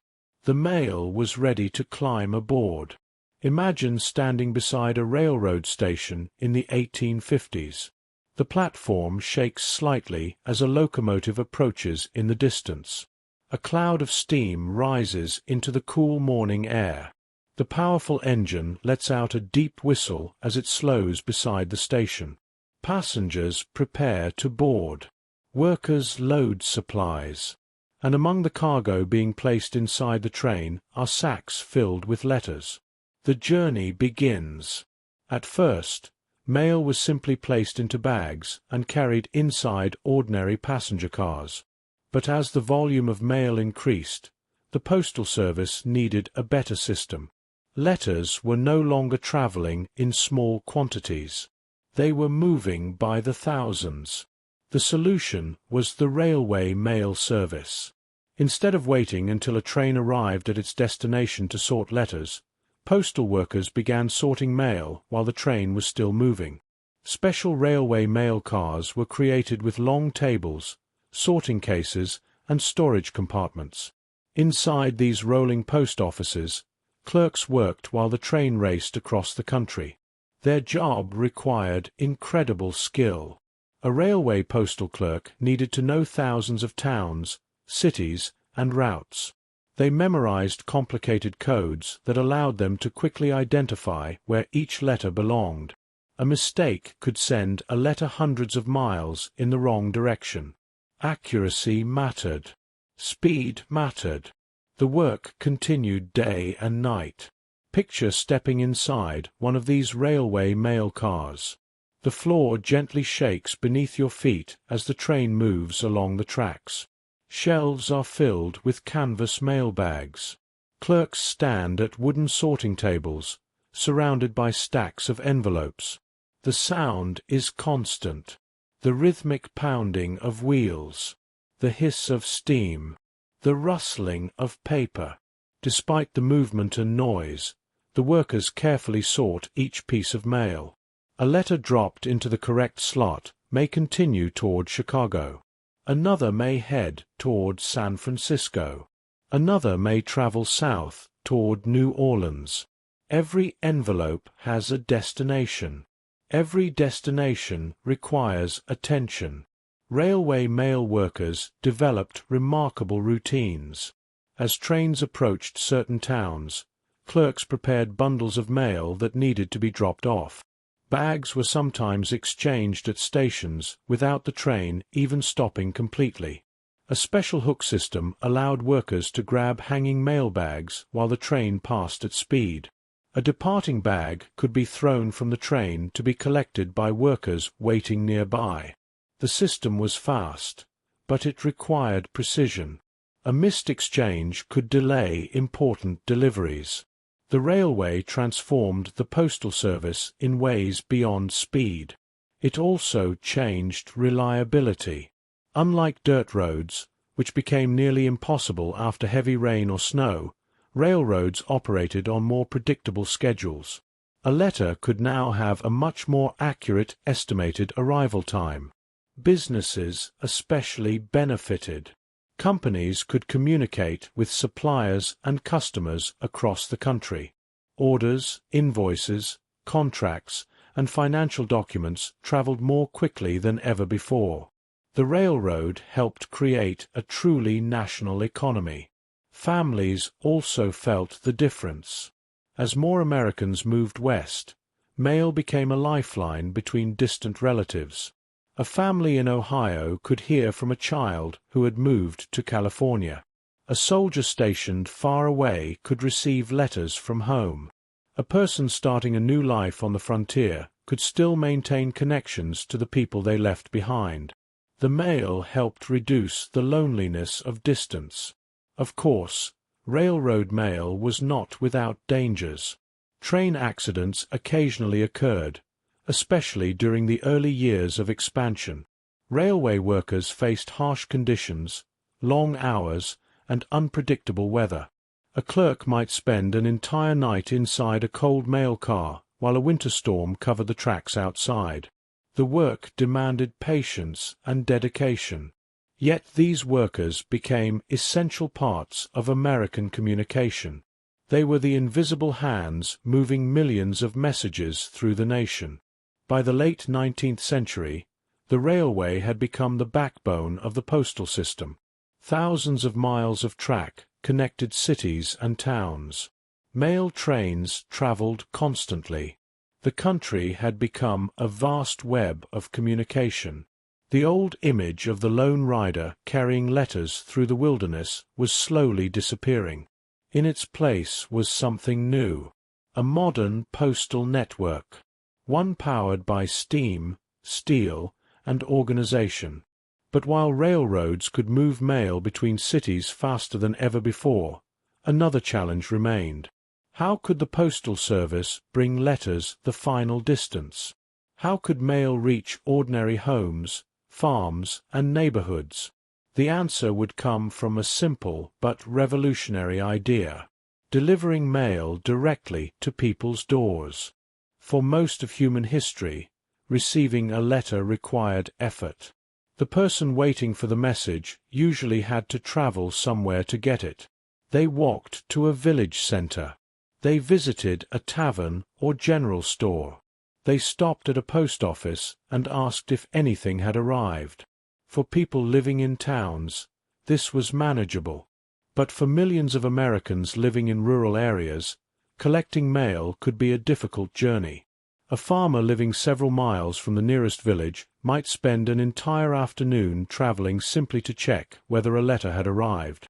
Imagine life on a quiet farm in the late 19th century. The fields stretch for miles beneath a wide, open sky. A wooden farmhouse sits beside a dirt road, surrounded by barns, fences, and rows of crops. The nearest town is far away, and the local post office is several miles beyond that. If a letter comes, you do not hear a knock at your door. You wait. Perhaps once a week, you hitch a horse to a wagon and make the long trip into town. Perhaps you ask a neighbor who is already going. Perhaps you wait even longer. For many rural Americans, the mail was important, but inconvenient. As the United States grew, this became a major problem. Cities had access to regular delivery. Rural communities often did not. The Postal Service faced a difficult question. How could a system designed around towns and post offices reach millions of people scattered across farms, ranches, and remote settlements? The answer would become one of the most important changes in postal history: rural free delivery.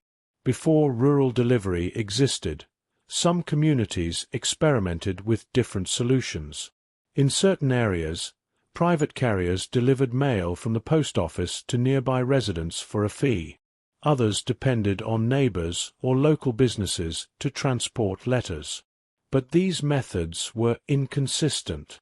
The federal government eventually recognized that rural citizens deserved the same access to communication as people living in cities.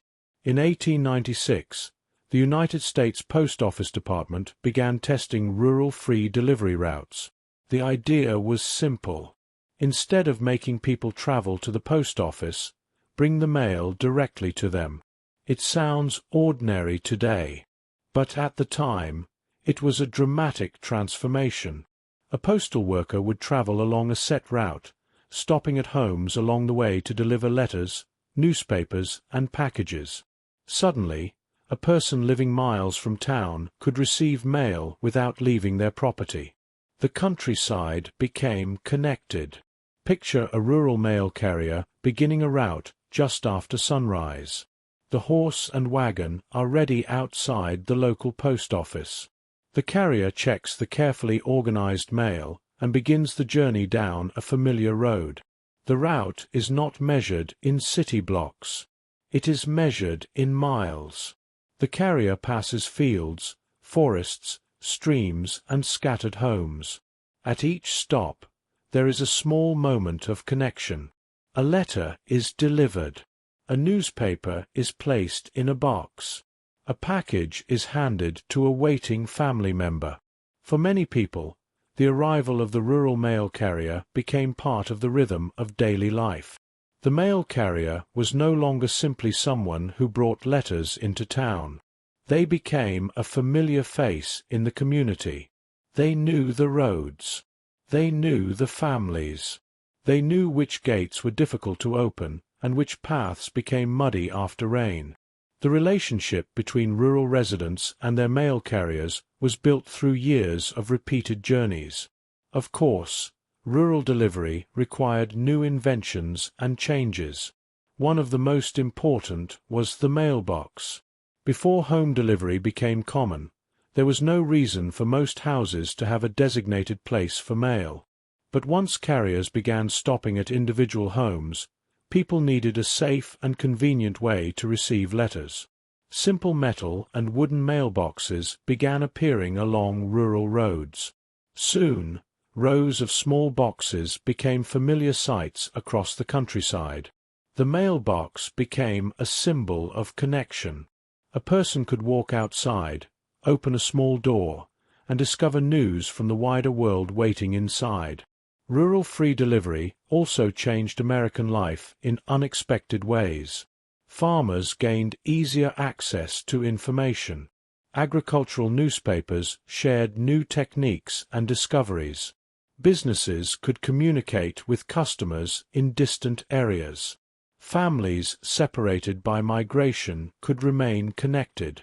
Small communities no longer felt quite so isolated. The Postal Service helped bring rural America into the larger national conversation. However, rural delivery was not immediately available everywhere. Routes had to be carefully planned. Roads needed improvement. The Postal Department needed enough carriers and funding to expand service. Some communities resisted the change at first, concerned about the cost or uncertainty of the new system. But as people experienced the convenience of having mail brought directly to their homes, support quickly grew. By the early 20th century, rural delivery had become a central part of American life.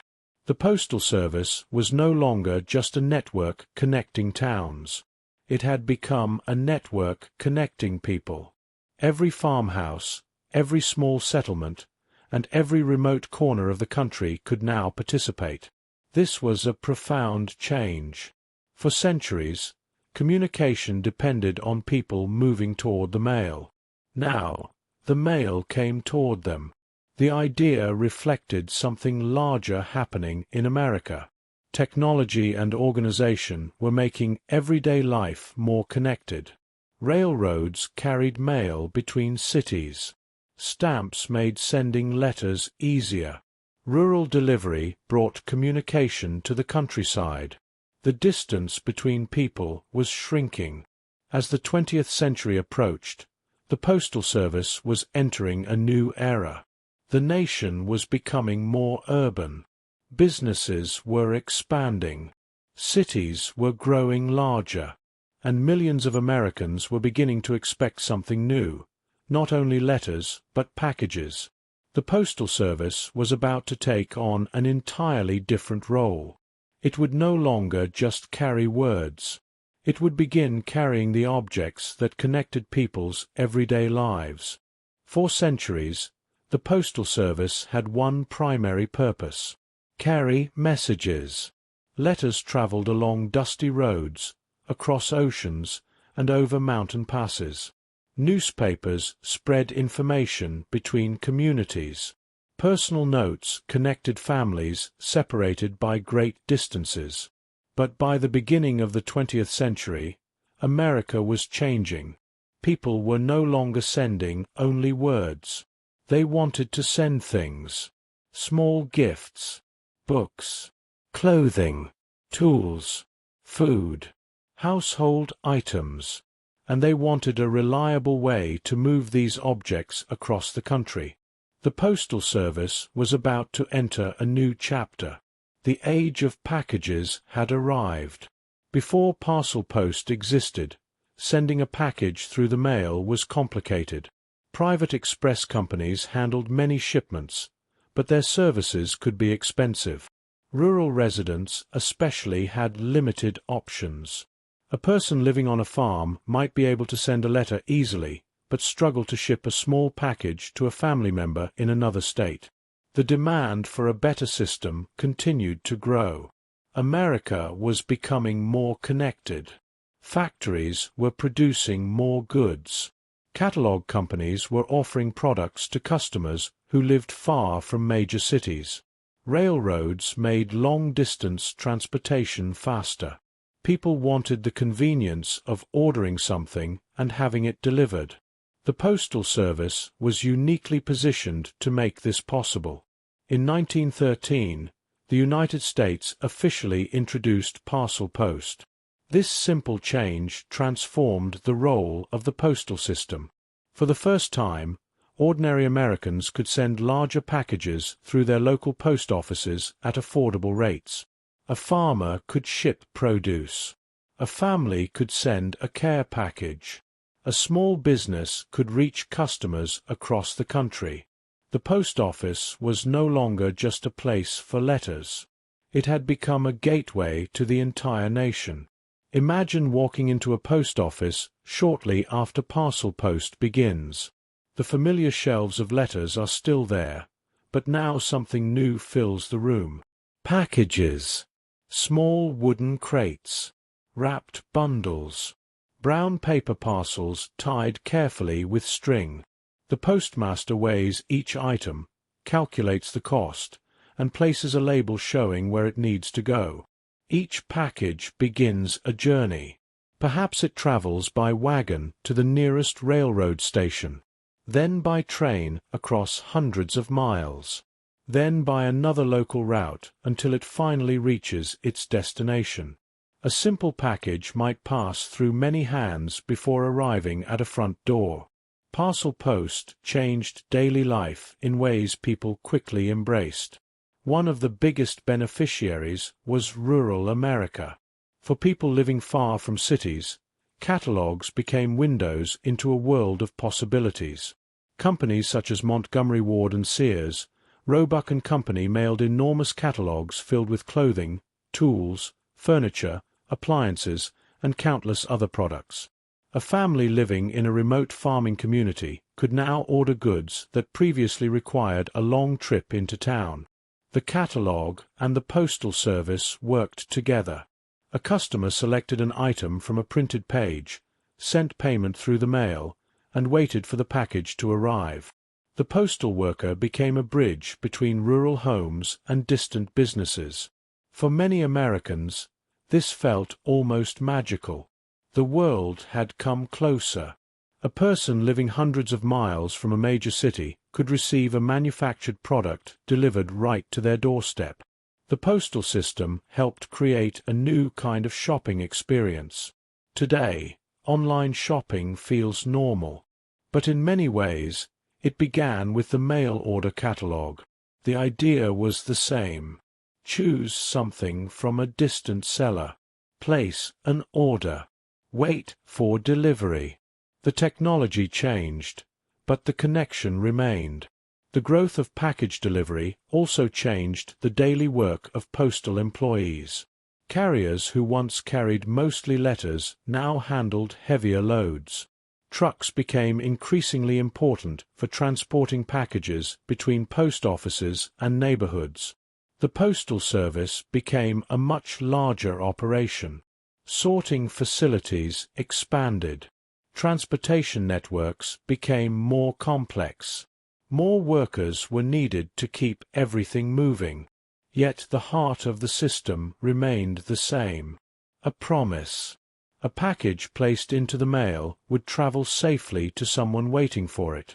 The early 20th century also brought new challenges.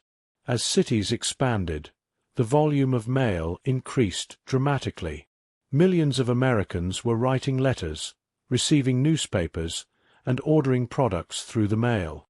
The postal system needed new ways to handle this enormous growth.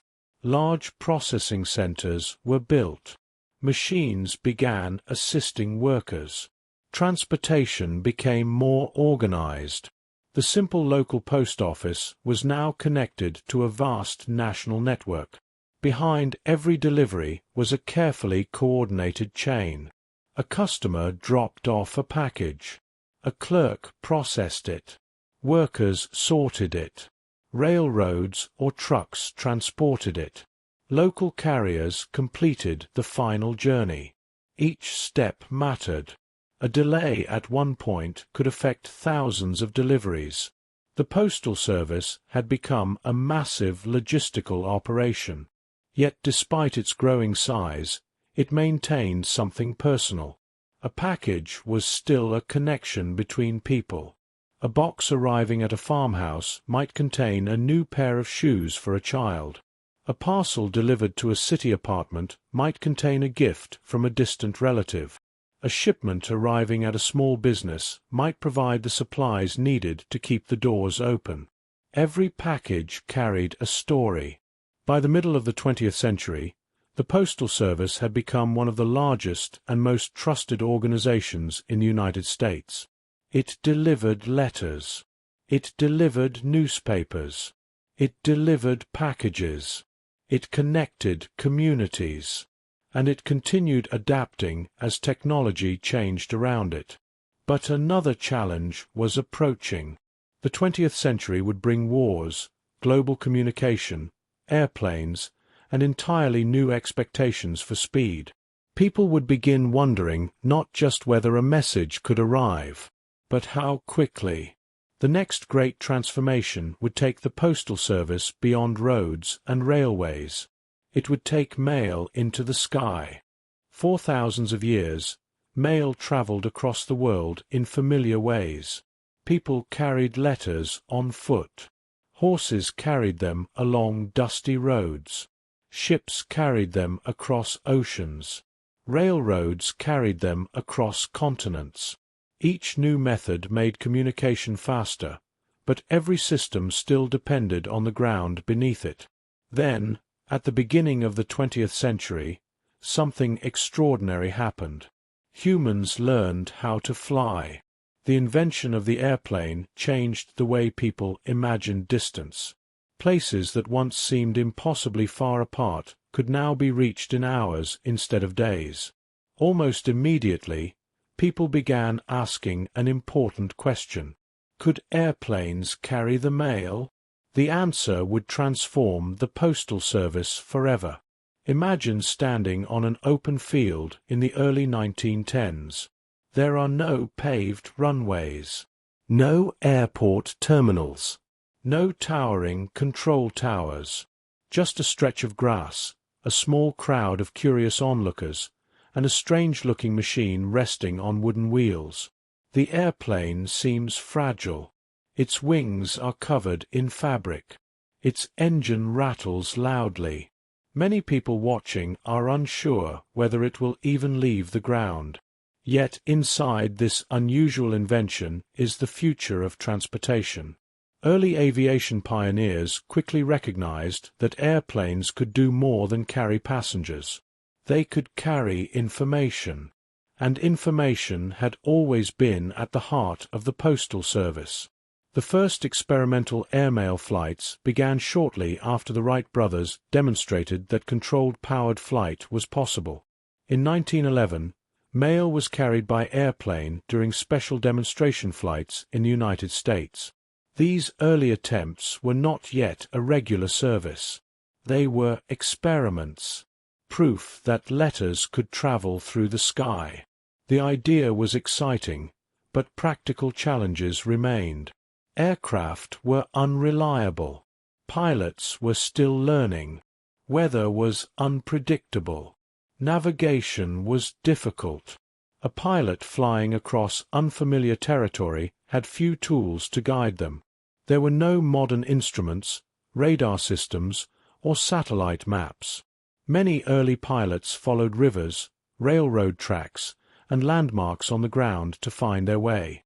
Flying mail was not simply a faster version of riding a train. It was an entirely new kind of adventure.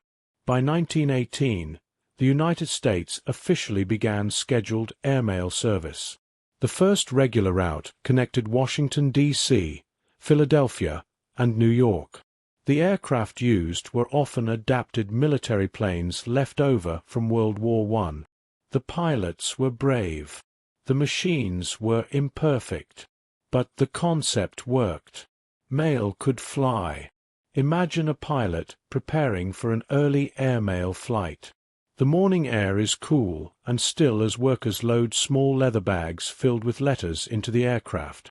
The pilot checks the engine, examines the wings, and adjusts the goggles covering their eyes.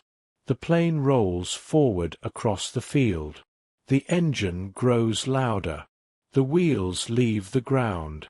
For a moment, the entire postal system seems to rise with it. Below, the landscape stretches into the distance. Fields become patches of green. Rivers become thin silver lines. Railroads that once carried the mail now guide the airplane from above. The journey that once required hours or days can now be completed much faster. Early airmail pilots faced enormous risks. Flying conditions were unpredictable, especially before reliable weather forecasting existed. Fog could hide mountains. Storms could appear suddenly. Engines could fail. Many routes crossed long stretches of empty land where emergency landings were dangerous. Yet these pilots continued because they believed aviation represented the future. Their courage helped establish a new era of communication. As airmail expanded, the Postal Service began building a network of air routes across the country. Airfields were created near major cities. Special aircraft were designed to carry mail. Pilots developed better navigation techniques.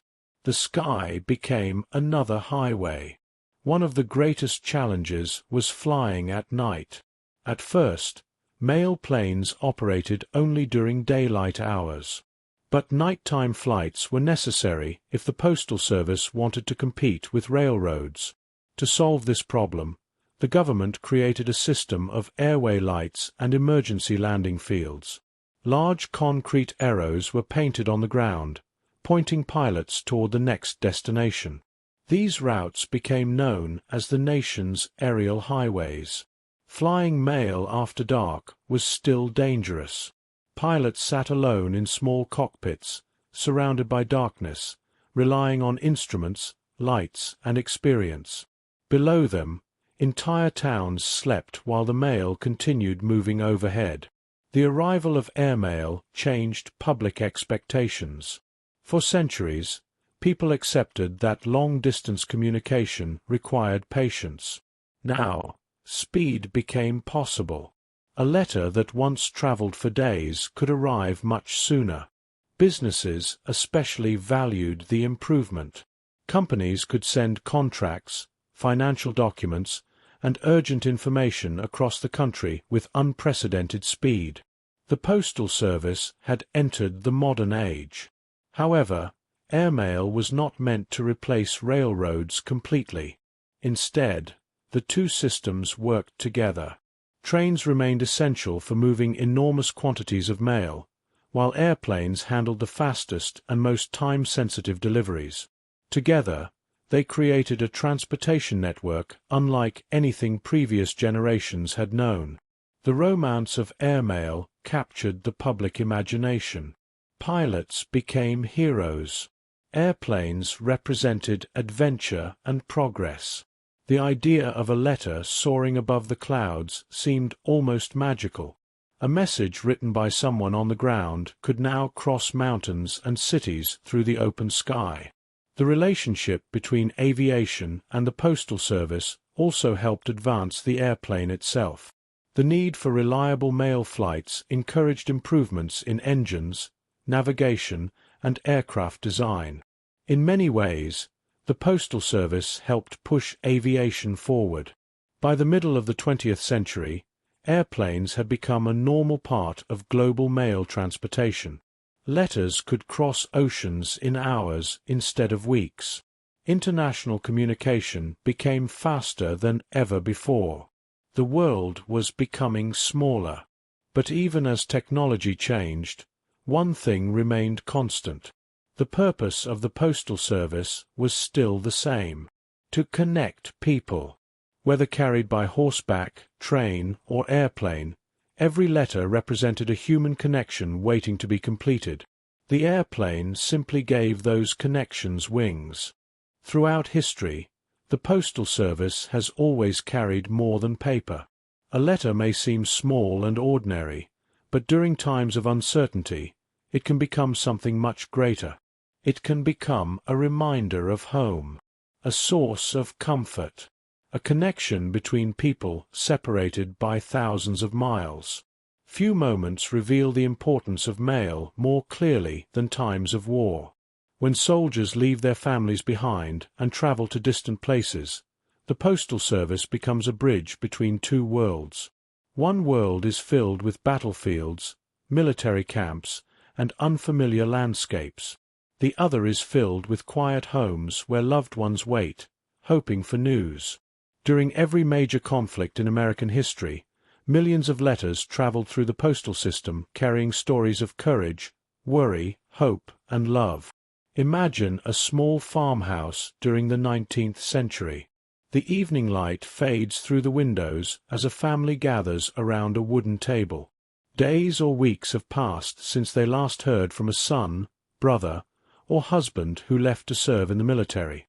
Then, one afternoon, the mail carrier arrives. Among the letters is one with a familiar name written across the front.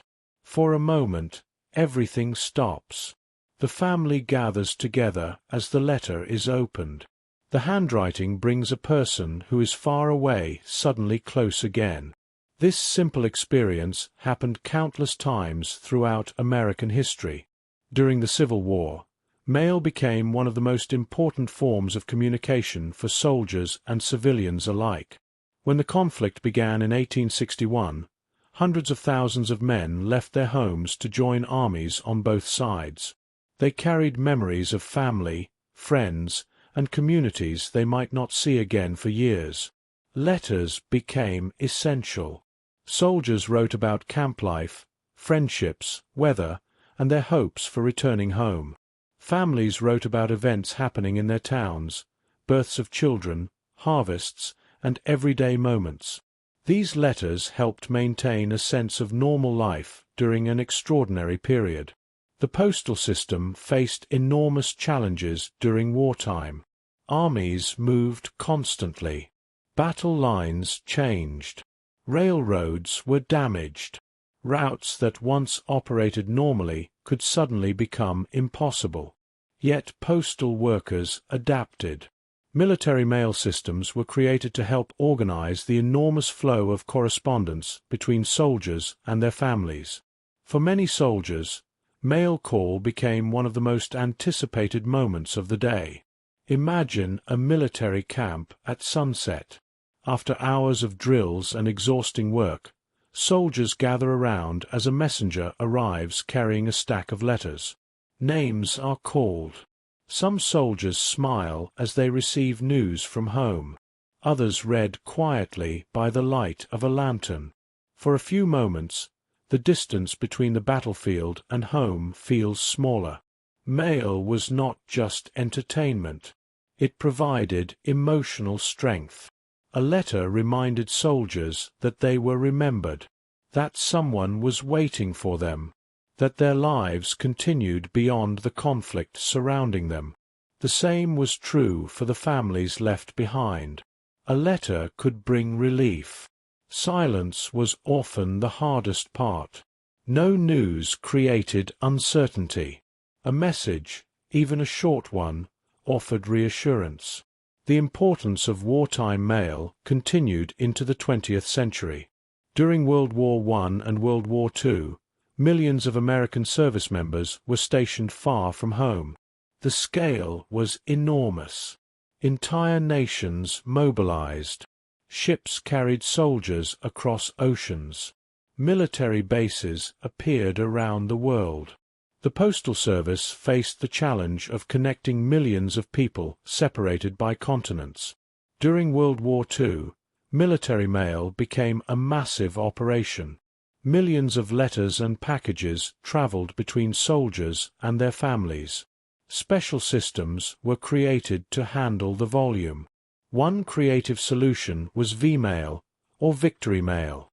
Instead of transporting full letters, messages were photographed onto small pieces of film.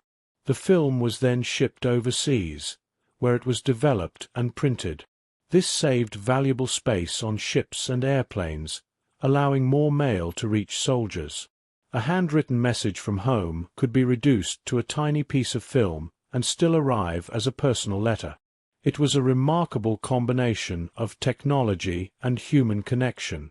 Packages were also important. Families sent care packages containing photographs, snacks, clothing, and small reminders of home. These packages traveled enormous distances. A box packed at a kitchen table might eventually reach a soldier stationed on a remote island thousands of miles away. The journey could take weeks, sometimes months.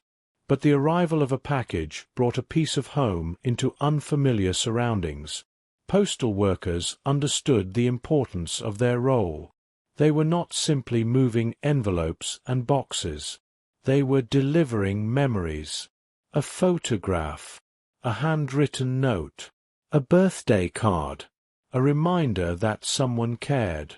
War also highlighted the importance of privacy and trust. Soldiers often wrote personal thoughts that they could not share with anyone else.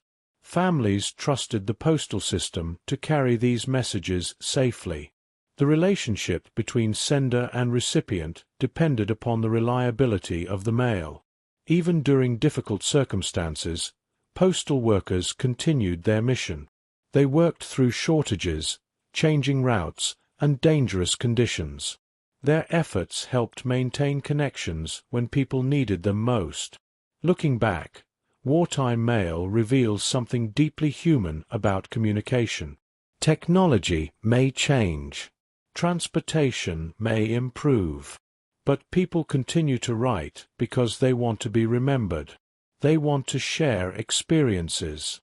They want to reach across distance and say, "I am thinking of you." The Postal Service has carried many things throughout history: government documents, business contracts, newspapers, packages. But perhaps its most meaningful cargo has always been simple words written from one person to another. As the 20th century continued, the Postal Service entered a period of incredible change.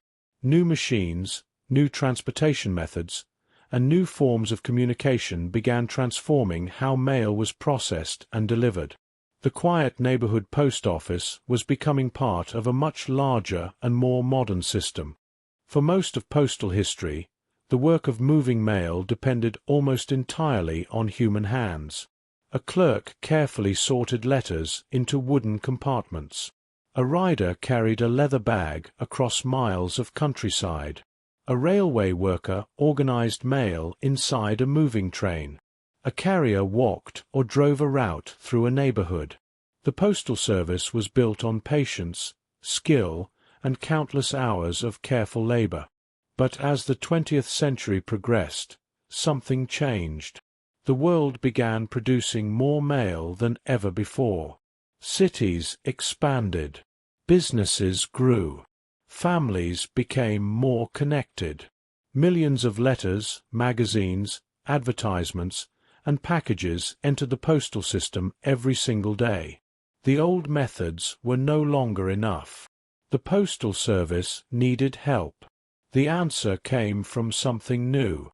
Machines. Imagine walking into a large postal facility in the middle of the 20th century. Instead of a small village post office, you find a massive building filled with activity. Long rows of workers sort mountains of envelopes. Conveyor belts carry stacks of mail from one station to another. The sound of machinery fills the air. Letters move constantly. The scale is enormous. Every day, millions of pieces of mail arrive from across the country, each with a different destination. A letter from a small town in Oregon may need to reach a family in Florida. A business document from New York may need to travel to California. A birthday card from a grandparent may cross several states before reaching a child's hands. Every piece must find its way. For decades, this process depended on postal workers reading addresses by hand. Experienced clerks developed impressive skills. They recognized city names quickly. They knew postal routes from memory. They could sort hundreds of letters in a short period of time. But as mail volume increased, even the fastest workers struggled to keep up. Automation became necessary. One of the earliest steps toward modernization was the development of sorting machines that could help organize letters more quickly. These machines did not replace postal workers. Instead, they worked alongside them. They handled repetitive tasks, allowing employees to focus on more complicated parts of the process. The introduction of machines changed the atmosphere inside large sorting centers. Instead of thousands of workers manually handling every piece of mail from beginning to end, machines began moving, separating, and organizing enormous quantities of letters. The postal system became a combination of human judgment and mechanical efficiency. One of the most important inventions was the optical character reader. This technology allowed machines to recognize addresses printed on envelopes. A letter could move through a sorting machine while a scanner examined the writing and determined where it needed to go. This was a remarkable advancement. For centuries, a person had to read every address. Now, a machine could process thousands of pieces of mail much faster. However, machines had limits. Handwritten addresses were often difficult to interpret. Unusual handwriting, faded ink, or damaged envelopes could confuse automated systems. When that happened, human workers stepped in. The partnership between people and technology became one of the defining features of modern mail. The Postal Service also developed new ways to organize addresses. Zip codes were introduced in 1963 to make sorting even more efficient. Before zip codes, postal workers relied mostly on city names and regional knowledge. But as the country grew larger, many cities had similar names, and mail volumes became too high for older methods. The zip code created a simple numerical system that helped machines and workers identify destinations more accurately. A 5-digit code could instantly narrow a letter's journey from an entire country to a specific region. The idea was simple. The impact was enormous. Imagine writing an address on an envelope today. The zip code at the bottom may seem like a small detail, but it represents a huge network of transportation, technology, and organization working behind the scenes. It tells the postal system where the letter belongs. It helps machines sort faster. It guides the journey from sender to recipient. By the late 20th century, postal facilities had become some of the most advanced logistical centers in the world. Behind every delivered letter was a carefully coordinated process. Mail was collected from homes and businesses. It traveled to processing centers. Machines sorted it by location. Trucks, airplanes, and trains carried it across the country. Local carriers completed the final delivery. A single envelope could pass through dozens of steps before arriving safely at its destination. Yet despite all the technology, the purpose remained unchanged. The Postal Service was still about connection. A machine could sort a letter. A conveyor belt could move it. An airplane could carry it thousands of miles. But only a person could write the words inside. That human element remained at the heart of the system. The late 20th century also brought new challenges. The rise of telephones, fax machines, and eventually the Internet changed how people communicated. For the first time in centuries, people had alternatives to physical letters. A message could travel instantly. Businesses could send documents electronically. Families could communicate without waiting days for a reply. Many wondered what this meant for the future of the Postal Service. Would people stop sending letters? Would post offices become unnecessary? The answer was more complicated. While personal letters became less common, the Postal Service adapted. Advertising mail, packages, and business shipments continued to grow. The rise of online shopping created a new demand for reliable delivery. Once again, the Postal Service changed with the times. From horses to railroads. From trains to airplanes. From handwritten sorting to automated machines. The history of the Postal Service has always been a story of adaptation. Each generation brought new challenges. Each generation found new solutions. And through every transformation, one purpose remained constant: connecting people. As the 21st century approached, the Postal Service faced its greatest challenge yet. A new form of communication was emerging, one that did not require paper, stamps, or physical transportation. The digital age was beginning. For more than 300 years, the Postal Service had been built around one simple idea. Physical things could carry human connection. A letter written on paper. A newspaper printed with ink. A package wrapped carefully and tied with string. Each item had a journey. Each journey required people, transportation, and time. But near the end of the 20th century, a new kind of communication began to emerge. One that needed none of those things. It traveled instantly. It crossed oceans without a ship. It crossed continents without a train. It arrived without a carrier ever stepping onto a road. The digital age had arrived, and it would transform the way humans communicated forever. Imagine the world before the Internet became part of everyday life. If you wanted to send a message to someone far away, you wrote a letter, placed it in an envelope, attached a stamp, and waited. The waiting was part of the experience. Days passed, sometimes weeks. The anticipation of receiving a response was woven into the rhythm of communication. Then came a new possibility. A message that could arrive almost immediately. Electronic mail, or email, began changing expectations about how quickly people could communicate. Suddenly, distance became almost meaningless. A person sitting at a computer in one country could send words to someone on the other side of the world in seconds. The Postal Service faced a challenge unlike any it had encountered before. For centuries, every improvement had made mail faster. Better roads, faster ships, railroads, airplanes. But now, a completely different technology had appeared, one that did not carry letters faster. It replaced them. The effects were significant. Personal letter writing began to decline.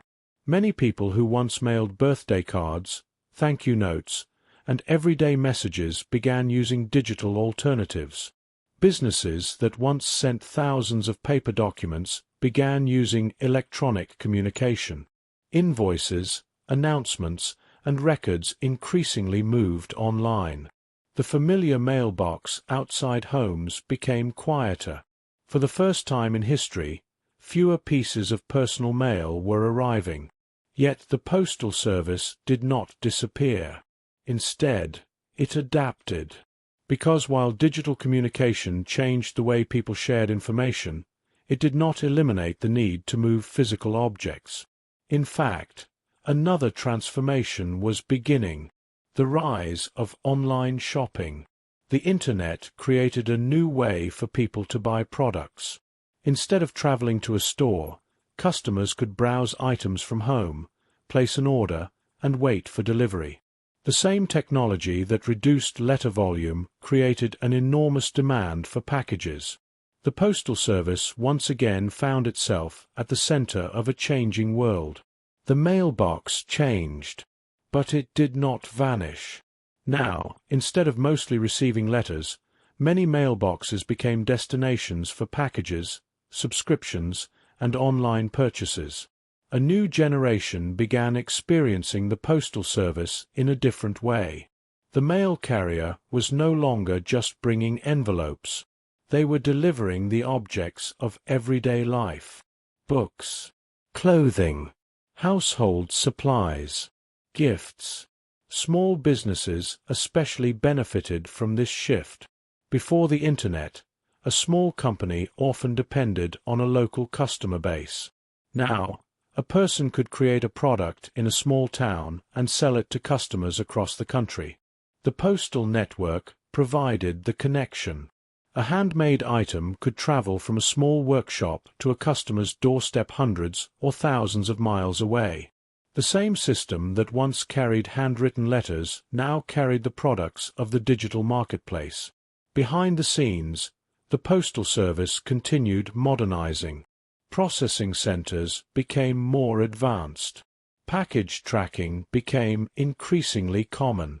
Customers could follow their deliveries from the moment they were shipped until the moment they arrived. This represented another major change. For most of history, sending something through the mail required trust. A person placed an item into the system and waited. Now, technology allowed people to watch the journey unfold. A package was no longer mysterious. It had a digital trail. The tracking number became a new kind of communication between the Postal Service and the customer. It answered the familiar question people had asked for centuries: "Where is my mail?" Now, the answer could appear instantly on a screen. The digital age also changed how postal workers performed their jobs. Carriers began using electronic scanners. Routes became more efficiently planned. Information systems helped manage the enormous flow of packages moving through the network. The modern postal worker combined traditions centuries old with technology that previous generations could never have imagined. A carrier still traveled through neighborhoods. A truck still followed delivery routes. A package still arrived at someone's door. But behind every delivery was a vast digital system coordinating the journey. Despite all these changes, something important remained. The Postal Service continued to represent connection. A package from a small business still carried someone's effort. A card sent through the mail still carried personal meaning. A handwritten letter, though less common, remained special precisely because it required time and intention. In a world of instant messages, a physical letter became almost a gift. Someone had chosen paper. Someone had chosen a pen. Someone had taken the time to create something tangible. The history of the Postal Service is not simply a history of transportation. It is a history of how people overcome distance. The tools have changed. The methods have evolved. But the purpose has remained remarkably consistent. People have always wanted to reach one another. The Postal Service has simply changed the way that connection happens. From horseback riders crossing colonial roads to digital systems tracking packages across continents, every era has brought new challenges and new possibilities. As we move closer to the present day, we will explore the Postal Service as it exists today, the people who keep it running, the traditions it preserves, and the role it continues to play in a world where communication is faster than ever before. For more than 3 centuries, the Postal Service has adapted to a changing world. It began with horseback riders carrying letters along rough colonial roads. It expanded with stagecoaches, railroads, airplanes, and automated sorting machines. It survived wars, economic changes, and entirely new forms of communication. Through every era, one purpose remained the same: connecting people. Today, the Postal Service exists in a world that would seem almost unimaginable to the earliest mail carriers. Messages can travel instantly across the globe. People can video chat with someone thousands of miles away. Businesses can communicate without sending a single piece of paper. Yet every day, millions of physical items still move through the postal network. Letters, packages, documents, gifts, important personal reminders. The modern Postal Service is both a continuation of the past and a reflection of the present. Imagine waking up in a modern neighborhood. A postal truck quietly moves down the street as the morning begins. The carrier checks a handheld device, organizes packages, and begins a route that may include hundreds of homes. Some houses receive only advertisements. Others receive important documents. Others receive a package that someone has been eagerly waiting for. Each delivery represents a small connection between people. The technology may be different. The purpose remains familiar. The modern postal system is one of the largest logistical networks in the world. Behind a single package arriving at a front door is a complex journey. A customer places an order online. The package enters the postal network. It travels to a processing facility where machines and workers organize it. It moves by truck, airplane, or another form of transportation. Eventually, it reaches a local post office. A carrier completes the final step. The package arrives. This process happens millions of times every day. The scale is difficult to imagine. Modern postal facilities are far removed from the small wooden post offices of early America. They are enormous centers filled with technology, conveyor systems, scanning equipment, and thousands of workers. Inside, mail moves continuously. Machines read addresses. Packages are measured and sorted. Workers monitor the flow of items moving throughout the building. The quiet efficiency of the system hides the complexity behind every delivery. One of the greatest changes in modern postal history has been the growth of package delivery. For much of its existence, the Postal Service was primarily associated with letters. But as digital communication replaced many traditional forms of mail, packages became increasingly important.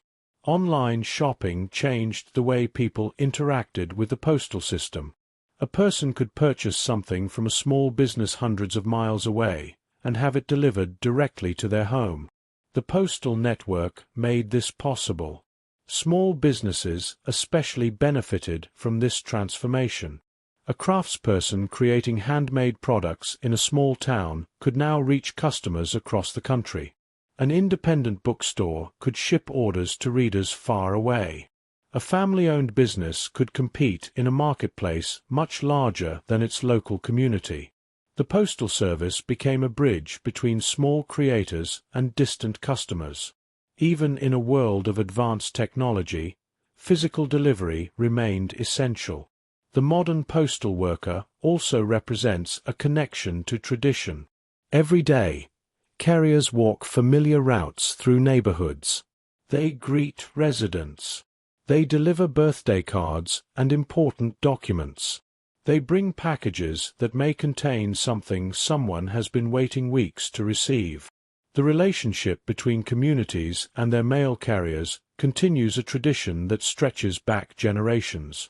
A familiar face arriving with the mail remains a comforting part of daily life.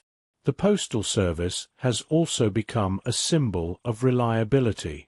During emergencies, natural disasters, and difficult moments, communication and delivery remain important. People depend on the postal system to deliver medications, official documents, financial information, and personal messages. The work continues regardless of changing circumstances. Rain, snow, heat, distance. The mail keeps moving.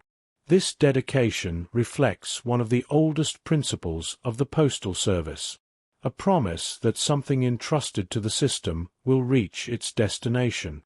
Of course, the Postal Service faces challenges in the modern world. Technology continues to change how people communicate. Financial pressures require careful planning.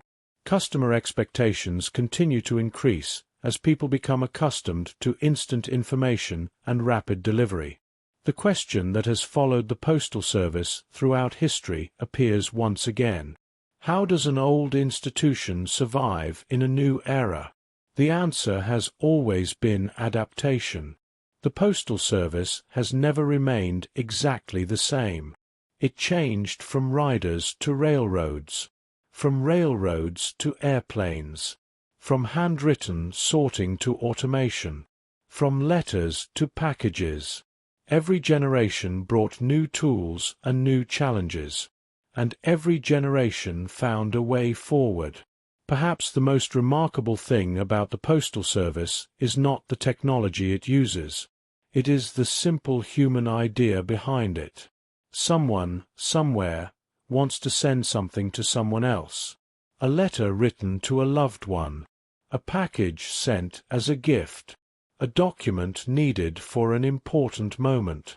A small business shipment traveling to a new customer. Every delivery begins with a connection between two people. That connection is what has carried the Postal Service through centuries of change. The world around it has transformed. The roads are different. The vehicles are different. The methods are different. But the reason for sending something remains unchanged. People want to share. They want to reach across distance. They want to remind others that they are remembered. As we look back across the long history of the Postal Service, we see more than stamps, buildings, and transportation systems. We see a story about humanity's endless effort to overcome separation. From the first colonial letters carried across uncertain roads to the packages delivered by modern carriers today, the Postal Service has always been about one thing: bringing people closer together.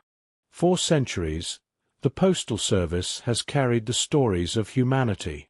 It has traveled along dirt paths and paved highways. It has crossed oceans on ships and flown above clouds in airplanes. It has moved through quiet villages, growing cities, and remote corners of the world. At first glance, the Postal Service may seem like a simple system for moving letters and packages. But its true history is much larger. It is a story about connection. A story about people finding ways to reach one another despite distance, uncertainty, and change.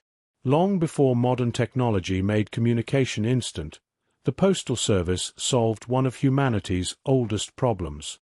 How do we stay connected when we are apart? The answer was never just transportation. It was trust.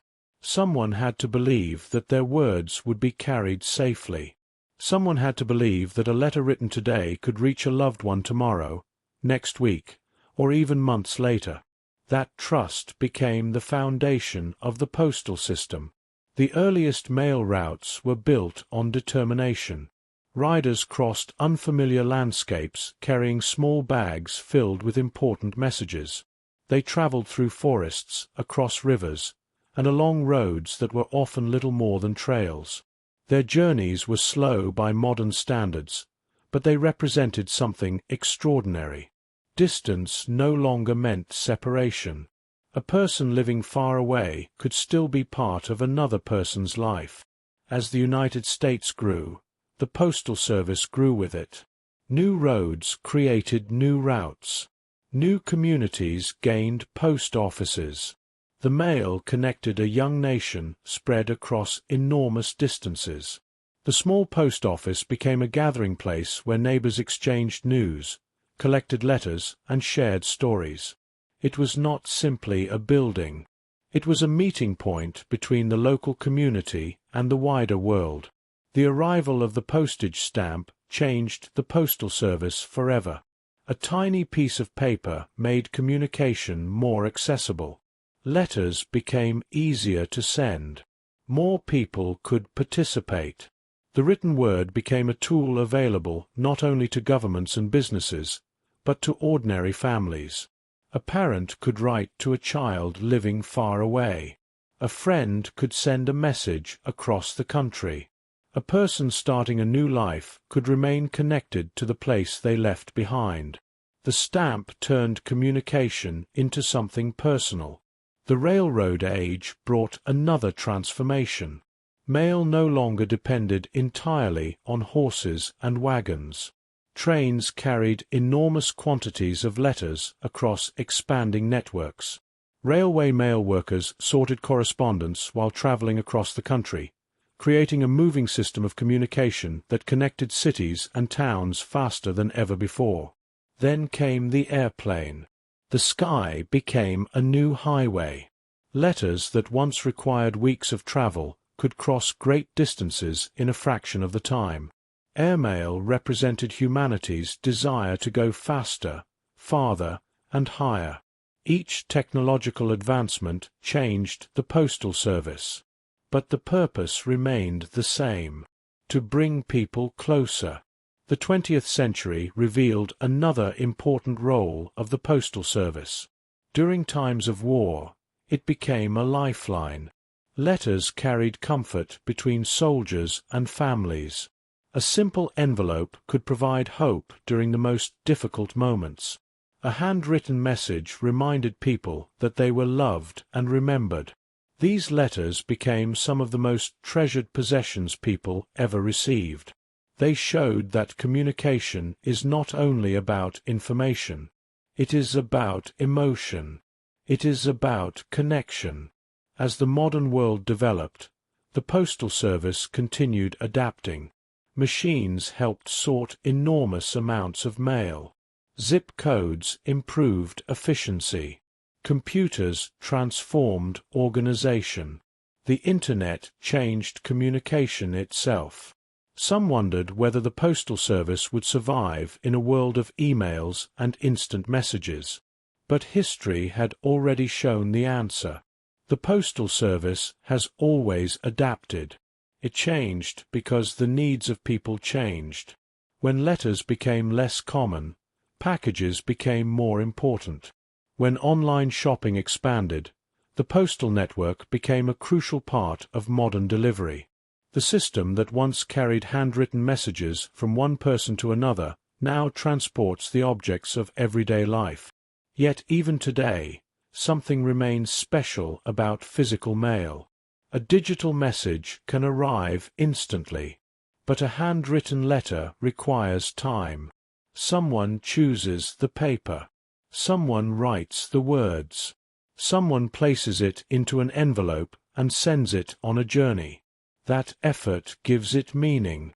A letter is not only a message.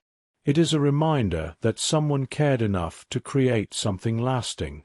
The Postal Service has also preserved countless moments from history. Letters written by presidents. Messages sent by explorers. Notes exchanged between families. Documents that shaped communities and nations. Each piece of mail represents a small window into the lives of people who came before us. Through the postal system, ordinary voices have been preserved. Not only the voices of famous figures, but the voices of everyday people. Parents, children, workers, travelers, neighbors. The Postal Service tells their stories. Perhaps that is the greatest legacy of all. The Postal Service has never been only about moving objects. It has always been about carrying pieces of people's lives. A letter carries thoughts. A package carries generosity. A card carries celebration. A document carries opportunity. Every delivery represents a connection between one person and another. Looking back over hundreds of years, the journey of the Postal Service is a reminder of something simple. Technology changes. Transportation improves. The world becomes faster. But human beings still want the same thing: to be heard, to be remembered, to feel connected. From the first riders carrying colonial messages to the modern carriers delivering packages today, the Postal Service has followed humanity through every era of change. It has traveled with us as nations were built, communities expanded, and the world became increasingly connected. And tomorrow, just as it has done for centuries, the Postal Service will continue to evolve. The roads may change. The machines may change. The methods may change. But somewhere, someone will still have something they want to send. And somewhere else, someone will still be waiting to receive it. That simple exchange, the journey from one person to another, is the timeless story of the Postal Service. Tonight, we have traveled across centuries of history. We have followed riders carrying leather mailbags along quiet colonial roads. We have stepped inside small village post offices where neighbors gathered to hear the latest news. We have watched railroads transform the speed of communication. We have flown alongside early pilots carrying letters through the skies. We have seen the Postal Service adapt through wars, technological revolutions, and the arrival of the digital age. And through it all, one simple idea has remained unchanged. People want to connect. The history of the Postal Service is not only a history of stamps, buildings, vehicles, and delivery routes. It is a history of human relationships. Every letter carried a piece of someone's life. Every package represented a thought, a need, or a gesture of kindness. Every delivery was a reminder that distance could be overcome. Long before modern technology allowed messages to travel instantly, people found ways to reach across the miles. A handwritten letter from a distant friend could bring comfort during a difficult season. A newspaper arriving in a small town could connect people to events happening far away. A package delivered to a rural home could bring something unexpected and meaningful. The Postal Service made the world feel smaller. In many ways, the story of mail is the story of progress itself. Each generation found a new way to make communication faster and more reliable. Horseback riders gave way to stagecoaches. Stagecoaches gave way to railroads. Railroads connected with airplanes. Paper systems became digital networks. The tools changed, but the purpose remained: to carry something from one person to another. Perhaps what makes the Postal Service so fascinating is that it has always existed between the ordinary and the extraordinary. A mail carrier walking down a neighborhood street may seem like a simple part of daily life. A small envelope sitting inside a mailbox may seem unremarkable. But hidden within those ordinary moments is a remarkable achievement. A system built over hundreds of years that allows millions of people to remain connected. Behind every letter is a journey. Behind every package is a story. Behind every delivery is a network of people working together. From the first post riders of the American colonies to the modern workers sorting millions of pieces of mail each day, countless individuals have played a role in keeping the world connected. Many of their names have been forgotten, but their work continues. The Postal Service has carried the words of presidents and the thoughts of children.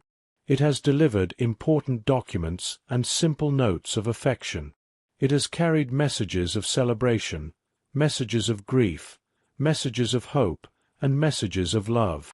In times of peace and times of uncertainty, it has remained a steady presence, a reminder that even when people are separated by great distances, they are never completely disconnected.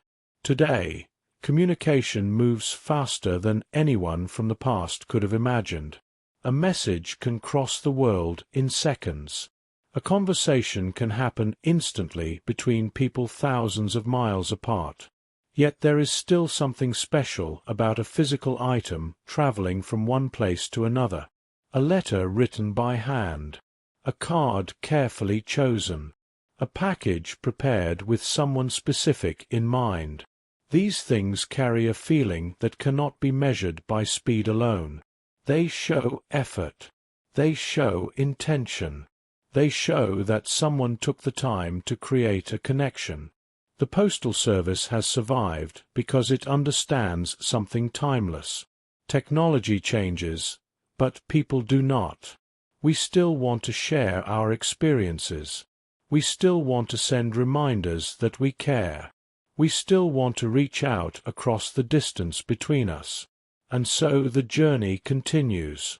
Tomorrow, another carrier will begin a route. Another sorting facility will begin processing mail. Another person will place something into the postal system, trusting that it will eventually arrive where it is meant to go. A letter may travel through machines and vehicles. A package may cross roads, rails, and skies.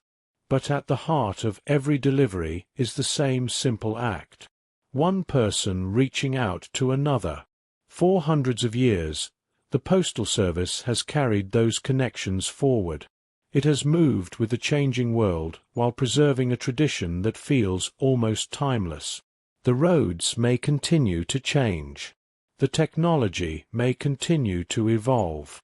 The future may bring new ways of communicating that we cannot yet imagine. But as long as people have something to share and someone they wish to reach, there will always be a journey waiting to begin. And somewhere, quietly moving along a road, a track, or a path through the sky, something will be on its way. A message, a memory, a connection, a piece of one person's world traveling toward another. This has always been the story of the Postal Service, and it is a story that is still being written today. Good night.